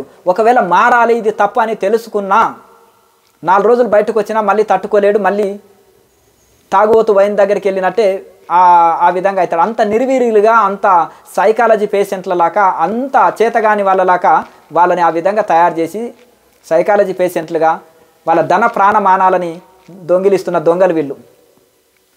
చాలామంది ట్యాబ్లెట్స్ వాడకుండా ఎంతమంది చనిపోయారు. వీళ్ళు ట్యాబ్లెట్స్ వాడతారు, మెడిటేషన్ చేస్తే తగ్గిపోతుందని ట్యాబ్లెట్స్ వాడనివ్వరు. ఏ నియమాలు లేవు, అవసరం లేదని, ఏది బ్రహ్మచర్యం అక్కర్లేదు, లేకపోతే ఇంకా ఏమి ఒక పవిత్రమైన శీలం అక్కర్లేదు, విహారాలు ఎంజాయ్ అని వాళ్ళ జీవితాలతో ఆడుకొని వాళ్ళనందరినీ భోగులుగా తయారు చేసేశారు. మనిషి ఆ సంతోషంగా ఉండండి, ఆనందంగా ఉండండి, తప్పు లేదు. వ్యభిచారాన్ని ప్రోత్సహించొద్దు, శీలాన్ని పవిత్రంగా ఉంచుకోవాలి. బుద్ధుడు చెప్పిన ఆ యొక్క 5 సూత్రాలు చెప్పు, పంచశీలాల్ని. అబద్ధాలు ఎందుకు ఆడుతున్నారు? 1000 అబద్ధాలు ఆడొద్దని చెప్పు. సత్యం అంటే సమ్యక్ వాక్కు, సమ్యక్ శీలము, సమ్యక్ ధ్యానము, అంతే ఇవన్నీ చెప్పాలి కదా. కనుక ఈ విధంగా ఇది కేవలం వాటి పేర్లు వాడుకుంటారు తప్ప అందులో ఇది ఉండదు. ఒక డూప్లికేట్ వస్తువు చైనా వాడికి ఇట్లా చైనా పీసుని తీసుకొచ్చేసి నా దానికంటే గొప్పది ఏది లేదు అంటాడు. ఒక బ్రాండెడ్ ఐటమ్ తీసుకొచ్చి ఊకే దాని పేరు వాడుకుంటారు, అందులో బ్రాండెడ్ ఐటమ్ ఉండదు. వీళ్ళని చీటర్స్ అంటారు కదా. కొన్ని చోట్ల దేవతల పేర్లు వాడుకుంటారు, వాళ్ళ ధ్యాన మందిరాలకు ఋషుల పేర్లు వాడుకుంటారు. కానీ ఋషుల శాస్త్రాలు ఒప్పుకోరు, ఋషులను ఒప్పుకోరు. అలాగే ఈ యొక్క ఇంకా కొన్నిటికి మేమే దేవతల పేర్లు వాడుకుంటారు, ఇంకా టోటల్గా ఇంకా మేమే దేవతలం అనేస్తారు. కనుక మీరు ఒక తెలివివంతులుగా అయ్యి వీళ్ళ ఈ మోసాలని మీరు పసిగట్టేసి జాగ్రత్త పడి అటువైపు వెళ్ళొద్దు. పిక్ ప్యాకెట్ గాళ్ళు ఉన్న దాంట్లో జాగ్రత్తగా ఉంటారు కదా. ఎక్కడంగా ఏడంగా జనాలు గుబురుగా వెళ్తున్నప్పుడు, ఎక్కడ మనకు గుంపులుగా వెళ్తున్నప్పుడు ఎక్కడ పిక్ ప్యాకెట్ ఉంటుందో జాగ్రత్తగా వెళ్ళాలి కదా. అట్లా జాగ్రత్తగా నడుచుకోవాలి. ఇంకా ఆ దారిలో వెళ్ళకుండా పక్క దారిలో వెళ్ళడం మంచిది కదా. కనుక వాళ్ళకి మనము ఇది చేయద్దు. అయితే ఇక్కడ ఏంటిదంటే మళ్ళీ ఇంకొకటి, వీళ్ళకి గుళ్ళు కట్టే వాళ్ళు ధనం వేస్ట్ చేస్తున్నారు. ఈ ఆధ్యాత్మిక సంస్థల వాళ్ళు వేరే వాళ్ళు ధనం వేస్ట్ చేస్తున్నారు. అక్కడ మీరు ధనం ఇస్తే పాపము, కనుక ఇక్కడ ఈ సొసైటీ వాళ్ళు ఇక్కడ వేరే దగ్గర దానం చేస్తే పాపము, దీనికే ఇవ్వండి.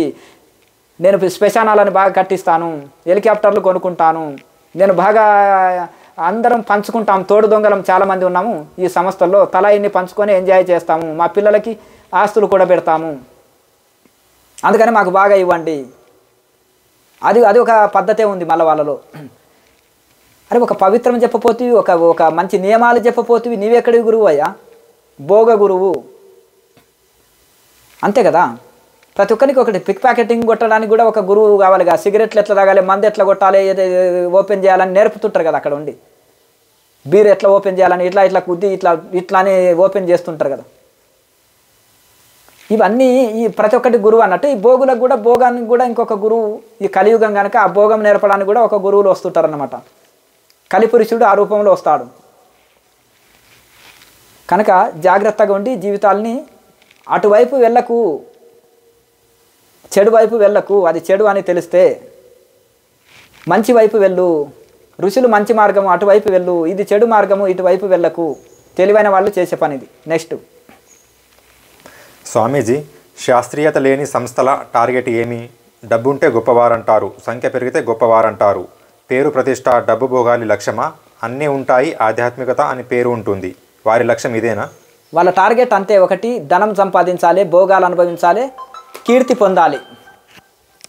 ఈ మూడు వాళ్ళ టార్గెట్. కనకం, కాంత, కీర్తి. ధనం సంపాదించాలి, డబ్బు, కీర్తి సంపాదించాలి, భోగాలు అనుభవించాలి. ఇదే వాళ్ళ టార్గెట్. కనుక ఈ విధంగా మరి వాళ్ళు ఏం చేస్తారు, ధనమే టార్గెట్గా పోతారు. కాబట్టి ధనం బాగా సంపాదించినప్పుడు ఆటోమేటిక్గా అతనికి కీర్తి వస్తుంది. ఆటోమేటిక్గా ఫాలోవర్స్ పెరిగారనుకోండి, ఆటోమేటిక్గా అతనికి బలం ఏర్పడుతుంటుంది. అలాగే ఆ విధంగా ఇప్పుడు ఏనుగుని దోమలు గరిస్తే ఏమవుతుంది? అట్లా ధనం ఉంటే వాడు ఢీ కొట్టలేడు. ధనం ఉంటే అన్నిటిని వాడుకోవచ్చు, ధనం ఉంటే దేనైనా కొనవచ్చు, ధనం ఉంటే గొప్పవాడు కావచ్చు. ఇది వాళ్ళ టార్గెట్. ఇంకొకటి భోగాలు ఫ్రీగా లభిస్తాయి. ఇక్కడ లక్షల మంది ఫాలోవర్స్, లక్షల జనాలు ఉంటే స్త్రీ పురుష ఆకర్షణతోటి విహారాలు ఎంజాయ్. కనుక ఈ విధంగా యథేచ్ఛగా భోగాలు దొరికే, యథేచ్ఛగా వాళ్ళకు ఫ్రీగా భోగాలు వచ్చే, ఫ్రీగా ధనం వచ్చే, ఫ్రీగా పేరు వచ్చే, కీర్తి. మరి ఇక ఎవరు బానిస గారు? అందుకనక వాళ్ళకు ఈ మూడు టార్గెట్, ధనము, భోగాలు, కీర్తి, ఇవి టార్గెట్ అనమాట. వాళ్ళు ఇది దానికోసమే ఇలా ప్రవర్తిస్తున్నారు వాళ్ళు. ఈ మూడు ఫ్రీగా వచ్చే వాళ్ళకి, శ్రమ లేకుండా వచ్చే, కొద్ది శ్రమతోటి. కనుక ఈ విధంగా రాత్రి పగలనకుండా దీన్ని ఒక ఉగ్రవాద సంస్థలాగా దీన్ని జనాలోకి తీసుకొని పోయి ఈ వెస్టర్న్ స్పిరిచువాలిటీని దీన్ని డెవలప్ చేయడానికే అంత పరిశ్రమిస్తారు. తాగుబోతోడు ఎంత శ్రమ అయినా మందు దొరికించుకుంటాడు, ఎంత శ్రమనన్నా రిస్క్ తీసుకుంటాడు. దానికి ఇతరులను ఈజీగా బోల్తా కొట్టిస్తాడు. నిజంగా ఎవరికన్నా అప్పుల్లో ఎవరికి కష్టాల్లో ఉన్నవాడు ఒక 10 రూపాయలు అప్పు అడగనికే వాడికి పుట్టవు. అదే తాగుబోతున్నాడు అనుకో, వెంటనే బోల్తా కొట్టించి వాడికి ఎక్కడో దగ్గర వాడికి దొరుకుతాయి. మస్కా కొట్టేయనికే నెంబర్ 1. అలాగే వీళ్ళు కూడా భోగులు మస్కా కొట్టేయనికే నెంబర్ 1. అట్లా ఆ తెలివి, శక్తి, యుక్తి వాళ్ళకు, ఆ పన్నాగాలు, ఆ ఐడియాస్ వాళ్ళకు వస్తుంటాయన్నమాట. కనుక ఎవరినైనా ఇట్లా బోల్తా కొట్టించి వాడిని గుండు కొట్టియడము వీళ్ళకు వెనతో పెట్టిన విద్య. ధ్యానంలో నిద్రపోకుండా చేయలేరు, ఋషుల చెప్పిన వేదాంతాన్ని బోధించలేరు, ఋషుల మార్గాన్ని అనుసరించలేరు, యమనియమాలు పాటించలేరు. అర్థం, ఎందుకంటే నడుములో నొప్పి వస్తుంది చక్కగా కూర్చుంటే. చక్కగా ధ్యానం చేయమంటే నిద్ర వస్తుంది. డబ్బులు బోల్త కొట్టియనికే, అబద్ధాలు ఆడనికే, భోగాలు అనుభవించడానికి మాత్రం శక్తి ఫుల్ ఎనర్జీస్. అట్లా ఈ విధంగా ఇటువంటి వాళ్ళతోటి మనం జాగ్రత్త ఉండాలి. పాముతో ఎంత జాగ్రత్తగా ఉండాలనో ఒక ఋషి పరంపర లేకుండా తప్పుడు ప్రచారం చేసేటోడితోటి అంత జాగ్రత్తగా ఉండాలి. నెక్స్ట్, స్వామీజీ, అమాయకులకు మాయ మాటలు చెప్పి సంఖ్య పెంచుతున్నారా? అశాస్త్రీయ బుక్స్ చదివిస్తున్నారా? మీకు రోగాలు పోతాయి, ఏదైనా సాధిస్తారని నిద్రపోయేలా చేసి మాయలోనే ఉంచుతున్నారా? అంతే మరి. అమాయకులను బుట్టలేయడం, నీకు ఉద్యోగం వస్తుందో, నీ రోగాలు పోతాయి అని ముసలోళ్ళని ట్యాబ్లెట్లు వాడకుండా ధ్యానం చేయండి అని, నీకు ఇది వస్తుంది అది వస్తుంది అని ధ్యానము చేస్తే మంచిదే. సంకల్ప శక్తి పెరుగుతుంది, ఎనర్జీ లెవెల్స్ పెరుగుతుంటాయి, ఏదైనా సాధించగలడు. కానీ నిద్రపోతే నీకేమొస్తుంది? వంగి కూర్చుంటే రోగాలు వస్తాయి, నిద్రపోతే ఏమొస్తుంది? వెస్ట్రన్ స్పిరిచువాలిటీ ఫాలో అయితే నీకేమొస్తుంది? సనాతన ఋషులు చెప్పిన నియమాలు పాటించు, నీకు ఆరోగ్యం ఉంటుంది, శాంతి ఉంటుంది, ముక్తి లభిస్తుంది, అన్నీ లభిస్తాయి. ఎందుకంటే కఠోర నియమాలు పాటిస్తావు. పూర్వకాలంలో పెద్ద బాల శిక్ష చదివితే ఇప్పుడు 10th ఈక్వల్ అంటే ఏం చెప్తున్నారు? అంత కఠిన శిక్షణలు ఉండేది. మా పిల్లవాడిని శరీరంలో ప్రాణం ఉంటే చాలు, వాడిని ఎంతనన్నా శిక్షించు, బట్ వానికి చదువు రావాలి అనే కఠోర నియమాలు పూర్వం ఉండేది.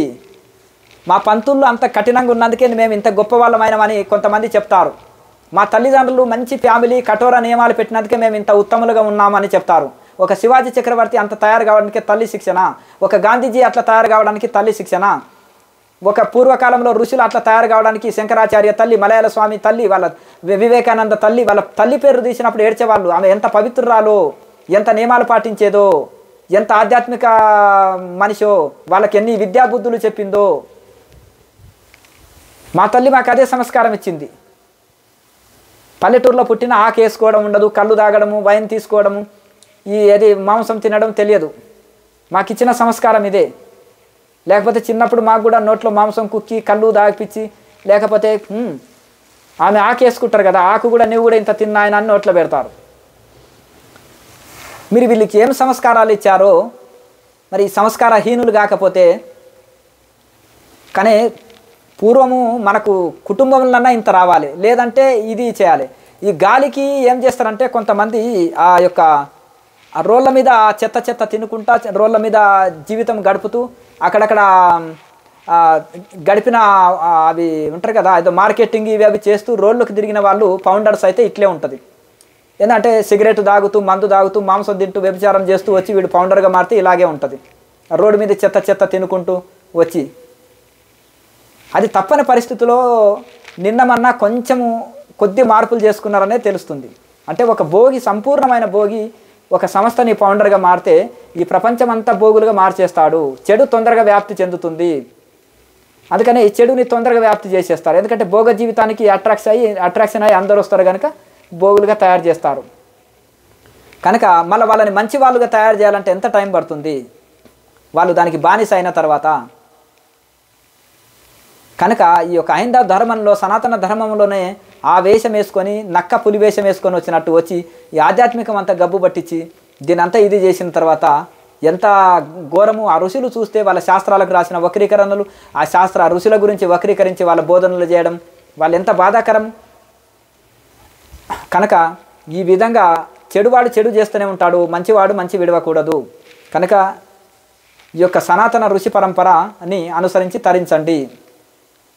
నెక్స్ట్, స్వామీజీ, ఆడంబర ప్రోగ్రామ్స్తో ధనవంతులను, విద్యావంతులను ఎంటర్టైన్మెంట్స్, టూరిజం, పిక్నిక్ లాగా మార్చి ఆధ్యాత్మికం అని పేరు పెట్టి ఈజీ పద్ధతి అని నిద్రనే ధ్యానంగా ప్రచారం చేస్తున్నారు. దీనితో గొప్ప నష్టం. దీనికి ఆధ్యాత్మికం అని ఎందుకు పేరు పెట్టారు? అది ఆధ్యాత్మికం అనరు, దాన్ని ఎంటర్టైన్మెంటో లేకపోతే భోగుల విలాస కేంద్రం అనవచ్చు. అది పిక్నిక్, ఎంటర్టైన్మెంటు, ఈవెంట్స్ ఇట్లా ఇదే కదా. ఎగరడం, దూకడం, మంచిగా చూడడం, ఒక పిక్నిక్ లాగా తయారు చేసుకొని సరదాగా, అదే తప్ప దానికి ఆధ్యాత్మికం అని ఏమంటారు? అంతే కదా. నిండా తిని కూర్చో, మ్యూజిక్ పెట్టుకొని నిద్రపో, లేచి ఎగిరి దూకు, మళ్ళీ ఇంటికి వెళ్ళు. మరి ఏం నేర్చుకున్నట్టుగా?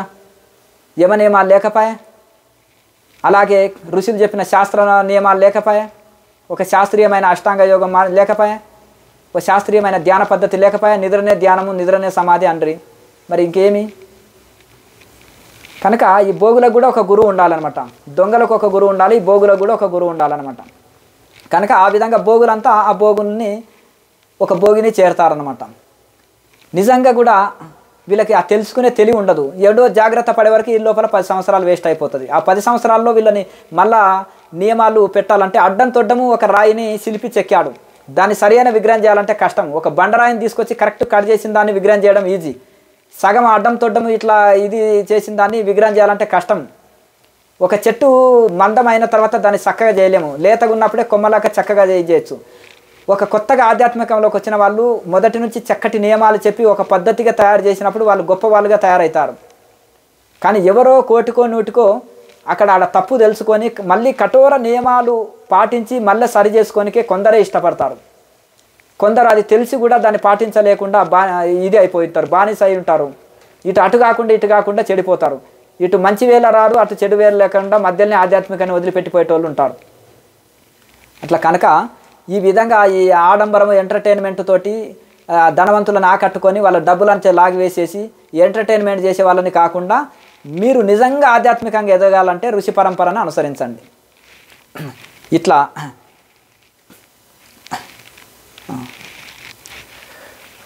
స్వామీజీ, ఎందరో అజ్ఞానంలో ఉన్నారు ఈ లోకంలో. మరి ఈ ఆధ్యాత్మిక సంస్థలు చేసే పని ఏంటి? అసలు దేన్ని అనుసరించాలి? కన్ఫ్యూజన్గా ఉంది ఈ మాయాలోకంలో. ఎవరైతే యమనియమాలు చెప్తారో, ఋషి పరంపర చెప్తారో, యోగము ధ్యానం చెప్తారో, సనాతనమైన ఋషుల గురించి బోధిస్తారో, ఋషుల శాస్త్రాలు చెప్తారో, వాళ్ళు చక్కగా తపస్సు చేసి ఆత్మజ్ఞానం పొందాలి, చక్కగా శాస్త్రాలను అధ్యయనం చేయాలి, చక్కగా తపస్సు చేసి ఆత్మజ్ఞానం పొందాలి, తిరిగి నిస్వార్థంగా లోకానికి సేవ చేయాలి. అటువంటి ఋషులని అనుసరించాలి. వాళ్ళు ఋషి పరంపర వాళ్ళు.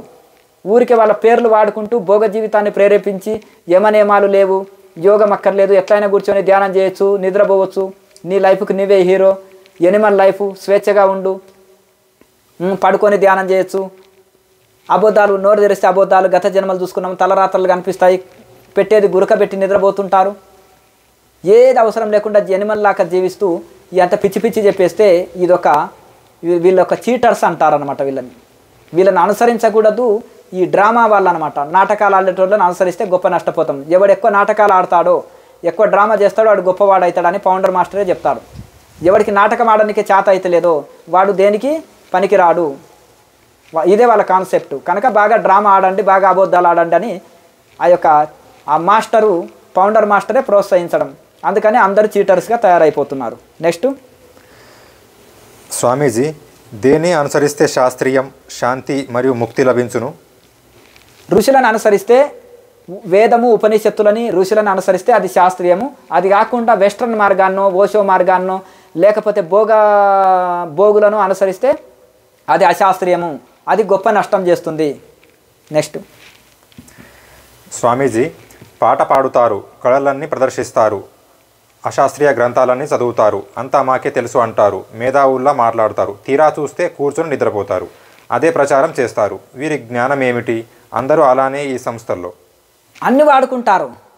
సంగీతాన్ని వాడుకుంటారు, ఋషుల పేర్లు వాడుకుంటారు, దేవతల పేర్లు వాడుకుంటారు, శాస్త్రాల పేర్లు వాడుకుంటారు, కానీ ఏది ఆచరించరు. మళ్ళీ అది పాత చింతకాయ పచ్చడే. కొన్ని ఋషుల గ్రంథాల పేర్లు కూడా చెప్తారు అప్పుడప్పుడు అవసరాన్ని బట్టి, కానీ అవి ఏమి ఆచరించరు. ఆ ఋషులను ఒప్పుకోరు. మళ్ళా కేవలం వాళ్ళ పేర్లు వాడుకుంటారు, ఆ ఋషుల సిద్ధాంతాలను ఒప్పుకోరు. మళ్ళా అట్లా ఈ విధంగా మళ్ళీ వాళ్ళు అదే కూర్చొని నిద్రనే పోతారు, దాన్నే ప్రచారం చేస్తుంటారు. అందుకనే వీళ్ళని చీటర్స్ అంటారనమాట. గ్రేట్ చీటర్స్ అని అనొచ్చు. సామాన్య చీటర్స్ కాదు, great cheaters, very great cheaters అనమాట. నెక్స్ట్, స్వామీజీ, ఏ సంస్థ వారికి తెలియదు, మాకే తెలుసు అంటారు, ఒక్కటే శాస్త్రీయత ఉండదు, ఊహల్లో వ్యవహరిస్తారు, దేనికి? ఇప్పుడు ఎలా అంటే, కాకి నా పిల్లనే గొప్ప అని అంటుంది, నా పిల్ల అంత అందం ఏది లేదంటది కాకి, అంతే కదా. మరి అలాగే కాకి పిల్ల కాకికి ముద్దు. అలాగే దొంగ, ఇప్పుడు ఒక దొంగ ఇంకొక దొంగకు ముద్దు. ఒక వ్యభిచారి ఇంకొక వ్యభిచారికి ముద్దు, ఒక దోమ ఇంకొక దోమకు ముద్దు, పందికి బురద ముద్దు, అలాగే తేనెటీగకు మకరందం ముద్దు. మరి దానికి అది ముద్దు, దీనికి ఇది ముద్దు. తేనెటీగకు మకరందం ముద్దు, దోమకు డ్రైనేజీ ముద్దు, రెండింటికి ముద్దే. కానీ మరి ఏది రైట్ ఏది రాంగ్ అనేది తెలుస్తుంది కదా, అంతేనే కదా. మనకి ఏది కావాలో నిర్ణయించుకోండి. మరి భోగాలనే ప్రేరేపిస్తాడు, భోగాన్నే ప్రచారం చేస్తాడు, భోగాన్నే అందరినీ భోగులనే చేస్తాడు. మరి నీకు ఏది ఇష్టమో నిర్ణయం చేసుకో. ఇంకా నేను మారాలని లేనివాడిని బ్రహ్మదేవుడు కూడా మార్చలేడు. మరి ఇక నీకు భోగం ఇష్టమా, యోగం ఇష్టమా, ఋషులు పొందిన ఆత్మజ్ఞానం ఇష్టమా, లేకపోతే నటన చేసి డ్రామాలు ఆడుతున్న ఈ భోగుల జీవితం ఇష్టమా? నీవు నిర్ణయించుకొని ఆ మార్గం అనుసరించు. యథేచ్ఛతి తథాకురు, నీకు అనుకూలమైంది చెయ్యి. నెక్స్ట్, స్వామీజీ, సేవా సాధన గొప్పవి, కానీ రెండును శాస్త్రీయంగా ఉండాలా? అవును. ఇప్పుడు సేవ చేస్తున్నానని, నేను వైద్యం చేస్తానని ఆ చెట్టు ఈ చెట్టు రాసి నీకు వైద్యం చదవలే, వాడికి మంది ఇస్తే చనిపోతాడు కదా పేషెంటు. నువ్వు సేవ చేస్తున్నాను, ధ్యానం అంటే తెలియదు, కూర్చొని నిద్రపోతివి, యమనియమాలు అక్కర్లేదంటివి, భోగ జీవితాన్ని ప్రేరేపిస్తువి. మరి నువ్వు మేలు చేసినట్ట కీడు చేసినట్ట? ధ్యానులంతా పిచ్చోళ్ళు అయిపోయి చెడిపోయి సైకాలజీ పేషెంట్ అయ్యి వాళ్ళ జీవితాలు నాశనం కావా? నువ్వు కీడు చేసినట్టే కదా, మరి మేలు చేసినట్టు ఎట్లయితుంది? కూరలు తీసిన పాముని జేబులు వేసుకుంటే ఎంత అపాయము, కూరలు తీయని పాముని. అలాగే సరిగా శిక్షణ పొందని వాడు, యమనియమాలు పాటించని వాడు, అరిషడ్ వర్గాలను జయించని వాడిని గురూజీగా చేసి సమాజంలో వదిలితే అంత నష్టం. కనుక ఆ విధంగా మరి నీకు అందులో ఒక డాక్టర్ చదివిన వాళ్ళు పేషెంట్లకు ఎంతో మేలు చేస్తారు. ఒక తపస్సు చేసిన గురువు ఆత్మజ్ఞాని లోకానికి ఎంతో మేలు చేస్తాడు. అది లేకుండా గురువు అయ్యి ఈ వెస్ట్రన్ బుక్స్ చదివి భోగ జీవితాన్ని చెప్పేవాడు లోకానికి ఎంతో నష్టం చేస్తాడు. కనుక నీకు అందులో పని రానప్పుడు అది చేయబోతే నష్టము, ఆ పని వచ్చినప్పుడు బాగుంటుంది, పర్ఫెక్ట్ ఉంటుంది. కనుక వీరు అది అందులో కొనా తోక తెలియని వాళ్ళని మరి తయారు చేసి మాస్టర్స్ అని పంపించిన తర్వాత మరి వీళ్ళు చేసేది ఏముంటుంది చెప్పండి? చీటర్స్గా తయారైపోతారు అంతే. ఇప్పుడు అంతా సంఖ్యని పెంచాలన్నప్పుడు ఇట్లా చీటర్స్గా తయారు చేస్తారు. ఆ తెలివి మాకు లేకని కాదు, అందరూ చీటర్స్గా తయారైపోతారు. కనుక ఒక నిజమైన గురువు ఎవరికి అంత ఈజీగా పర్మిషన్ ఇవ్వరు, గుర్తుపెట్టుకోండి. ఒక పీజీ పిహెచ్డీ చేసినప్పుడే గవర్నమెంట్ టీచర్ జాబ్ ఇస్తుంది, 2 రోజులకు ఇవ్వదు, గుర్తుపెట్టుకోండి. ఒక యోగం మాస్టరు, ఒక ధ్యానం మాస్టరు, ఒక గురువు స్థానం అంటే అది సామాన్యం కాదు, 2 రోజులకు ఇచ్చేది కాదు. అది తపస్సు చేయాలి, ఇంద్రియాలు జయించాలి, సంస్థ పేరు కాపాడాలి, సంస్థని పెంచుకోవాలి అని ఫాలోవర్స్ చేసి వీఆర్ ఆల్ మాస్టర్స్, మీరంతా గురువులే, ఇంట్లో శిష్యులు ఎవరు లేరని దేశం మీద తరిమి పోయి చందాలు దోమ రక్తం దాగినట్టు దేశాన్ని అంతా దోచుకొని రండి డబ్బులు అంటే ఫౌండర్కు బాగా డబ్బులు దోచి పెడుతుండొచ్చు. పెద్ద రియల్ ఎస్టేట్ వ్యాపారాలు కంపెనీలు పెట్టుకొని బాగా రొటేషన్ తోటి దాన్ని బాగా భోగ జీవితం గడుపుతుండొచ్చు. కానీ ఈ సంస్థకు ఒరిగేది ఏముండదు. 100 అంతస్తులు కట్టినామన్నాం అనుకోండి, అది పిల్లర్స్ లేవు, ఎప్పుడు గాలి వచ్చినప్పుడు కూలిపోతుందో తెలియదు. అలాగే స్టాండర్డ్ ఉండాలి, ఏమనియమాలు పిల్లర్స్ లాంటివి. అప్పుడు ఎన్ని అంతస్తులు వేసినా నిలుస్తాయి. సంఖ్యను పెంచినా హూటాట్ అంటే ఏంది, పసలేంది ఏముంది? నపుంసకులను 100 మందిని గంటే ఏముంది? పంది 100 పిల్లలు వేస్తే ఏముంది? సింహం కొదమ లాంటిది ఒకటి గంటే సరిపోదా? వివేకానంద స్వామిని ఒక్కరిని తయారు చేశారు రామకృష్ణ పరమహంస, చాలదా? 1,00,000 మందితో సమానం. శంకరాచార్యని ఒక్కరు తయారు చేశాడు గోవింద గౌడపాదులు, చాలదా? అట్లా ఆ విధంగా మనము పద్ధతులని నేర్పి సమాజానికి అర్హులైన శిష్యులను తయారు చేయాలి, తర్వాత వాళ్ళకు గురువులని అప్పచెప్పాలి. అట్లా ఇట్లా లేకుండా ఎంత భోగ జీవితాన్ని ప్రేరేపించి భోగులని తయారు చేసేసి చేస్తున్నది మరి చీటింగే కదా. తెలివైన వాళ్ళు మీరే గ్రహించండి. నెక్స్ట్, స్వామీజీ, ఎక్కడ వెళ్ళినా ఎవరు చెప్పినా ఋషులు చెప్పినా శాస్త్రీయంగా ఉంటేనే అనుసరించాలా? బ్రహ్మదేవుడు చెప్పినా సత్యం ఉంటేనే, శాస్త్రీయంగా ఉంటేనే వినండి. శాస్త్రీయంగా ఉంటే వినండి, శాస్త్రీయంగా లేకపోతే బ్రహ్మదేవుడు చెప్పినా వినకండి. చిన్న బాలుడు చెప్పినా శాస్త్రీయంగా ఉంటే వినండి, బ్రహ్మదేవుడు చెప్పినా శాస్త్రీయంగా సత్యంతో కూడుకొని శాస్త్రీయంగా లేకపోతే బ్రహ్మదేవుడు చెప్పినా వినకండి. ఇది శాస్త్ర నియమం. నెక్స్ట్, స్వామీజీ, ఫౌండర్ మాస్టర్ నేను చాలా శోధించి బోధిస్తున్నాను అంటారు, కానీ నిద్రపోతే అదే సమాధి అని ఎందుకు అంటున్నారు? Simple logic. ఇక్కడ మీరు ఏం తెలియని వాళ్ళు కూడా పట్టుకోవచ్చు. 1000 యజ్ఞాలు చేసి మూత్రంలో చేయగలిగినంటే అర్థం ఉంటుందా? అలాగే ఇన్ని గ్రంథాలు చదివినా శోధించినా వీరుణ్ణి సూర్యుని అన్నప్పుడు ఏముంటుంది? మరి కూర్చొని నిద్రనే పోతున్నామంటే ఏంటిది? నిద్రనే ధ్యానంగా ప్రచారం చేస్తున్నామంటే నువ్వు కూర్చొని నిద్రపోతేనే దాన్ని ధ్యానంగా ప్రచారం చేస్తావు. నీకు బాణం పట్టుకొనికనే చేతులు వంకుతున్నామంటే ఇంకా ఏమి బాణమేం కొడతావు? గన్నే మొయలేనివి ఆర్మీ ఎట్లయితావు నువ్వు? దేశాన్ని ఏం రక్షిస్తావు? గన్నె పట్టుకొనికే వంకుపోతున్నాయి, భుజానికి వేసుకొని రోజంతా మొయ్యాలి, 12 గంటలు మొయ్యాలి, గురి పెట్టుకొని ఇట్లా కూర్చోవాలి. అప్పుడు ఆర్మీలో ఉద్యోగం వస్తుంది. నువ్వు చక్కగానే కూర్చోలేని వాడివి ధ్యానం ఏం చేస్తావు? నిద్రనే జయించలేని వాడివి నువ్వు ధ్యానం ఏం చేస్తావు? కనుక ఈ విధంగా దాన్ని తెలుసుకోవాలి తెలివిగా. ఇంత శోధించినా అంత శోధించినా వీరుని శూరుని అని కూర్చొని గప్పాలు మస్తు కొట్టవచ్చు, పిట్టల దొరలాగా ఎన్నో మాట్లాడవచ్చు, దాంతో లాభం ఏం లేదు. అట్లా అంత ఇది చెప్పిన వాడివి నిద్రని ధ్యానంగా ప్రోత్సహించి జనాల్ని అంత ప్రపంచం అంతా పిచ్చోళ్ళని చేస్తున్నామంటే మరి నీకేం తెలియదని కదా, జీరో నాలెడ్జ్ ఉందని దాన్ని బట్టి తెలుసుకోవచ్చు. సింపుల్ లాజిక్, ఏం లేదు. అది వెండి తెల్లగా ఉంటే అయిపోయి టంగు అని శబ్దం వచ్చిందంటే కేట్ ఎండి డూప్లికేట్ ఎండి అని వెండి అని అంటారు, ఆచారితానికి వస్తే చెప్తారు. అట్లా ఏం లేదు. గిల్టు నగలు కూడా ఒరిజినల్ బంగారం లాగానే కనిపిస్తాయి, ఇంకా ఒన్నే ఎక్కువ కనిపిస్తాయి. ఒక ఆచారితానికి పోయి చూసేవారికి గిల్టు నగలు అని చూడంగానే చెప్పేస్తాడు. ఇంకా నమ్మకం లేకపోతే టెస్ట్ చేసి చూపిస్తారు. అట్లా కనుక ఈ భోగాన్ని ప్రేరేపిస్తున్నావు, నిద్రను సమాధిగా చెప్తున్నావు అంటే యు ఆర్ ఏ చీటర్ అంతే. నెక్స్ట్, స్వామీజీ 2 రోజులు ధ్యానం నేర్చుకున్న వారిని ధ్యాన మాస్టర్స్గా చేసి ప్రచారం ఎందుకు చేయిస్తున్నారు? కొత్త వాళ్ళతోటి కూడా అందరూ గురువులే, ధ్యానం నేర్పండి, మన సంస్థల్లో శిష్యులు ఎవరు ఉండరు, అంతా గురువులే, మీరంతా గురువులే అని కొత్త వాళ్ళతో కూడా అనొచ్చా? కొత్త వాళ్ళు ఎందుకంటే వీళ్ళలో విశ్వాసాన్ని నువ్వు చక్రాలు ఓపెన్ అయినాయి, గత జన్మలో నువ్వు గొప్ప గ్రేట్ మాస్టరు, నువ్వు వ్యాసుడివి, నువ్వు గొప్ప ఋషివి, నువ్వు ఆ ఋషివి ఈ ఋషివి అన్నాడనుకో,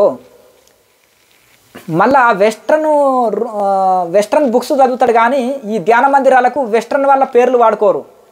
మన ఋషుల శాస్త్రాలు చదవరు, వద్దని చెప్తారు, కానీ మన ఋషుల పేర్లు వాడుకుంటారు. ఇక్కడే చీటింగ్ ఉంది.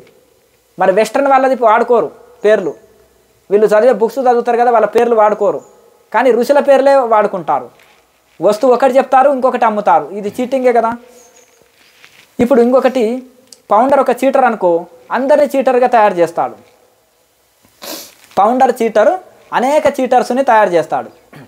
కనుక ఈ విధంగా నోరు తెరిస్తే అబద్ధాల పుట్ట, వాళ్ళని పిచ్చిగా మాటలు చెప్పి నిద్రనే సమాధి అని వాళ్ళలో కాన్ఫిడెన్స్ పెంచి బాగా అబద్ధపు బోధనలు చేసి వాళ్ళని సమాజంలోకి వదులుతారు. బాగా ఫండ్స్ దోచుకొని రండి, బాగా సేవ చేయండి, వి ఆర్ ఆల్ ఎంజాయ్, మీరు ఎంత ఎంజాయ్ అయినా చేయండి, మీరు ఎంత వెధవ పనులైనా చేయండి, బట్ మీరు ఈ లక్షల మంది వెళ్ళి ప్రపంచము దోమలు రక్తాన్ని తాగినట్టుగా మీరు ప్రజల యొక్క ధనాన్ని అంతా లాక్కొని వచ్చి తీసుకురండి, మనం ఒక పెద్ద వ్యవస్థ కట్టుకుందాం, మనం ఎవడు ఢీ కొట్టొద్దు, అంత గొప్పగా ఎదుగుదాము, ఆర్థికంగా ఉంటే ఎవడు ఢీ కొట్టలేడు, ఇంకా బాగా పెద్ద వ్యాపారాలు చేస్తాము ధ్యానం పేరు మీద, ఎన్నెన్నో చీటింగ్స్ చేస్తాము, వాళ్ళతోటి ఎన్నెన్నో వాళ్ళ డబ్బులను ఖాళీ చేయడానికే నేను ధ్యానంలో చూసుకున్నాను, నువ్వు ఇది చేయి అది చేయి అని వాళ్ళకు ఏదేదో చెప్పేసి వాళ్ళ ధనమంతా ఖాళీ, ఏదో రూపంలో వాళ్ళది ఖాళీ చేసేయాలి, మొత్తం గుండు కొట్టేయాలి ధనవంతులకంతా.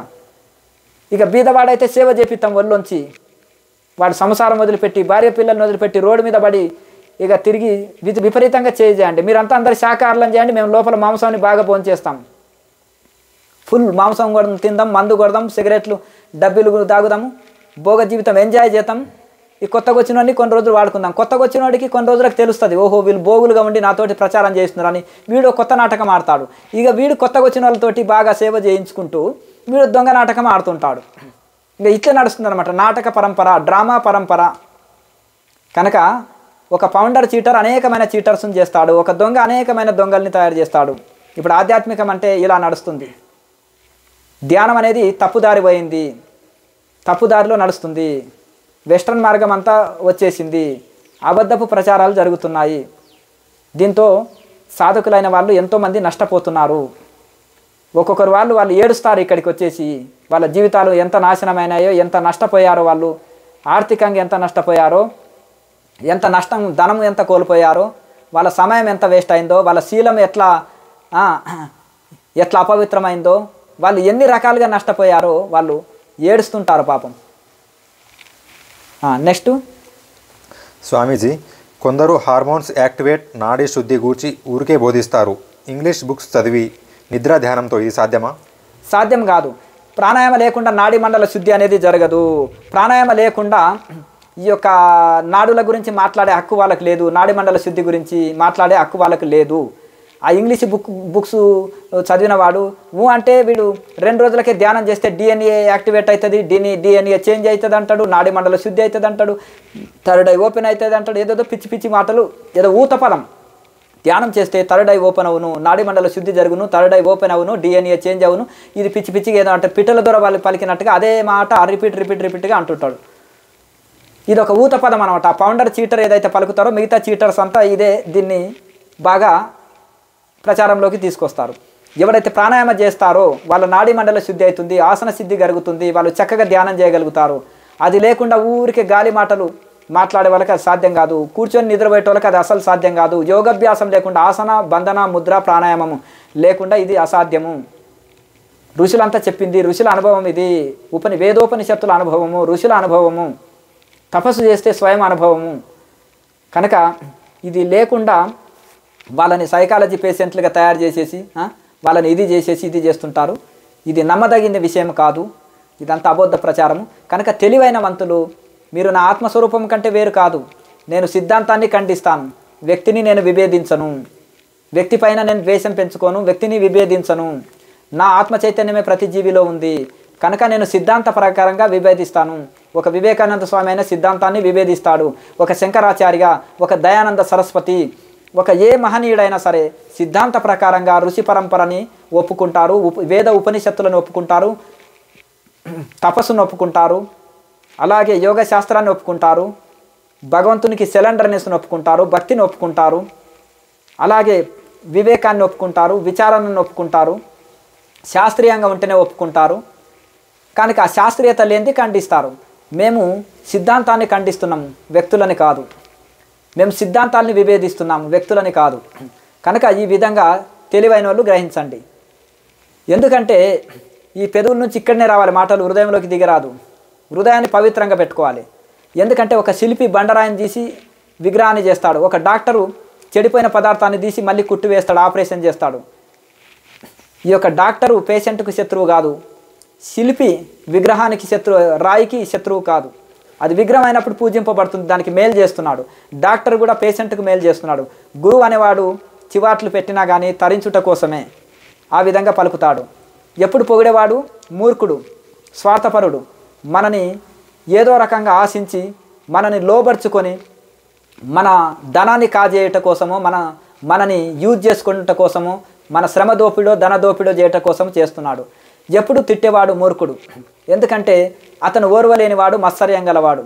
కానీ నిజమైన తల్లిదండ్రులు అనేది తప్పు జరిగినప్పుడు మందలిస్తారు, మంచి పని చేసినప్పుడు పొగుడతాడు. ఒక గురువు కూడా మంచి సాధన చేసినప్పుడు పొగుడతాడు, రాంగ్ చేసినప్పుడు దీన్ని సరి చేసుకొని ఆయన ఇది రాంగ్ అంటాడు. మంచి చెడులని ఎత్తి చూపెట్టి సరిదిద్దేవాడే నిజమైన గురువు. కనుక ఎప్పుడు పొగిడేవాడు చీటరు, ఎప్పుడు తిట్టేవాడు ఓర్వలేనివాడు, మూర్ఖుడు.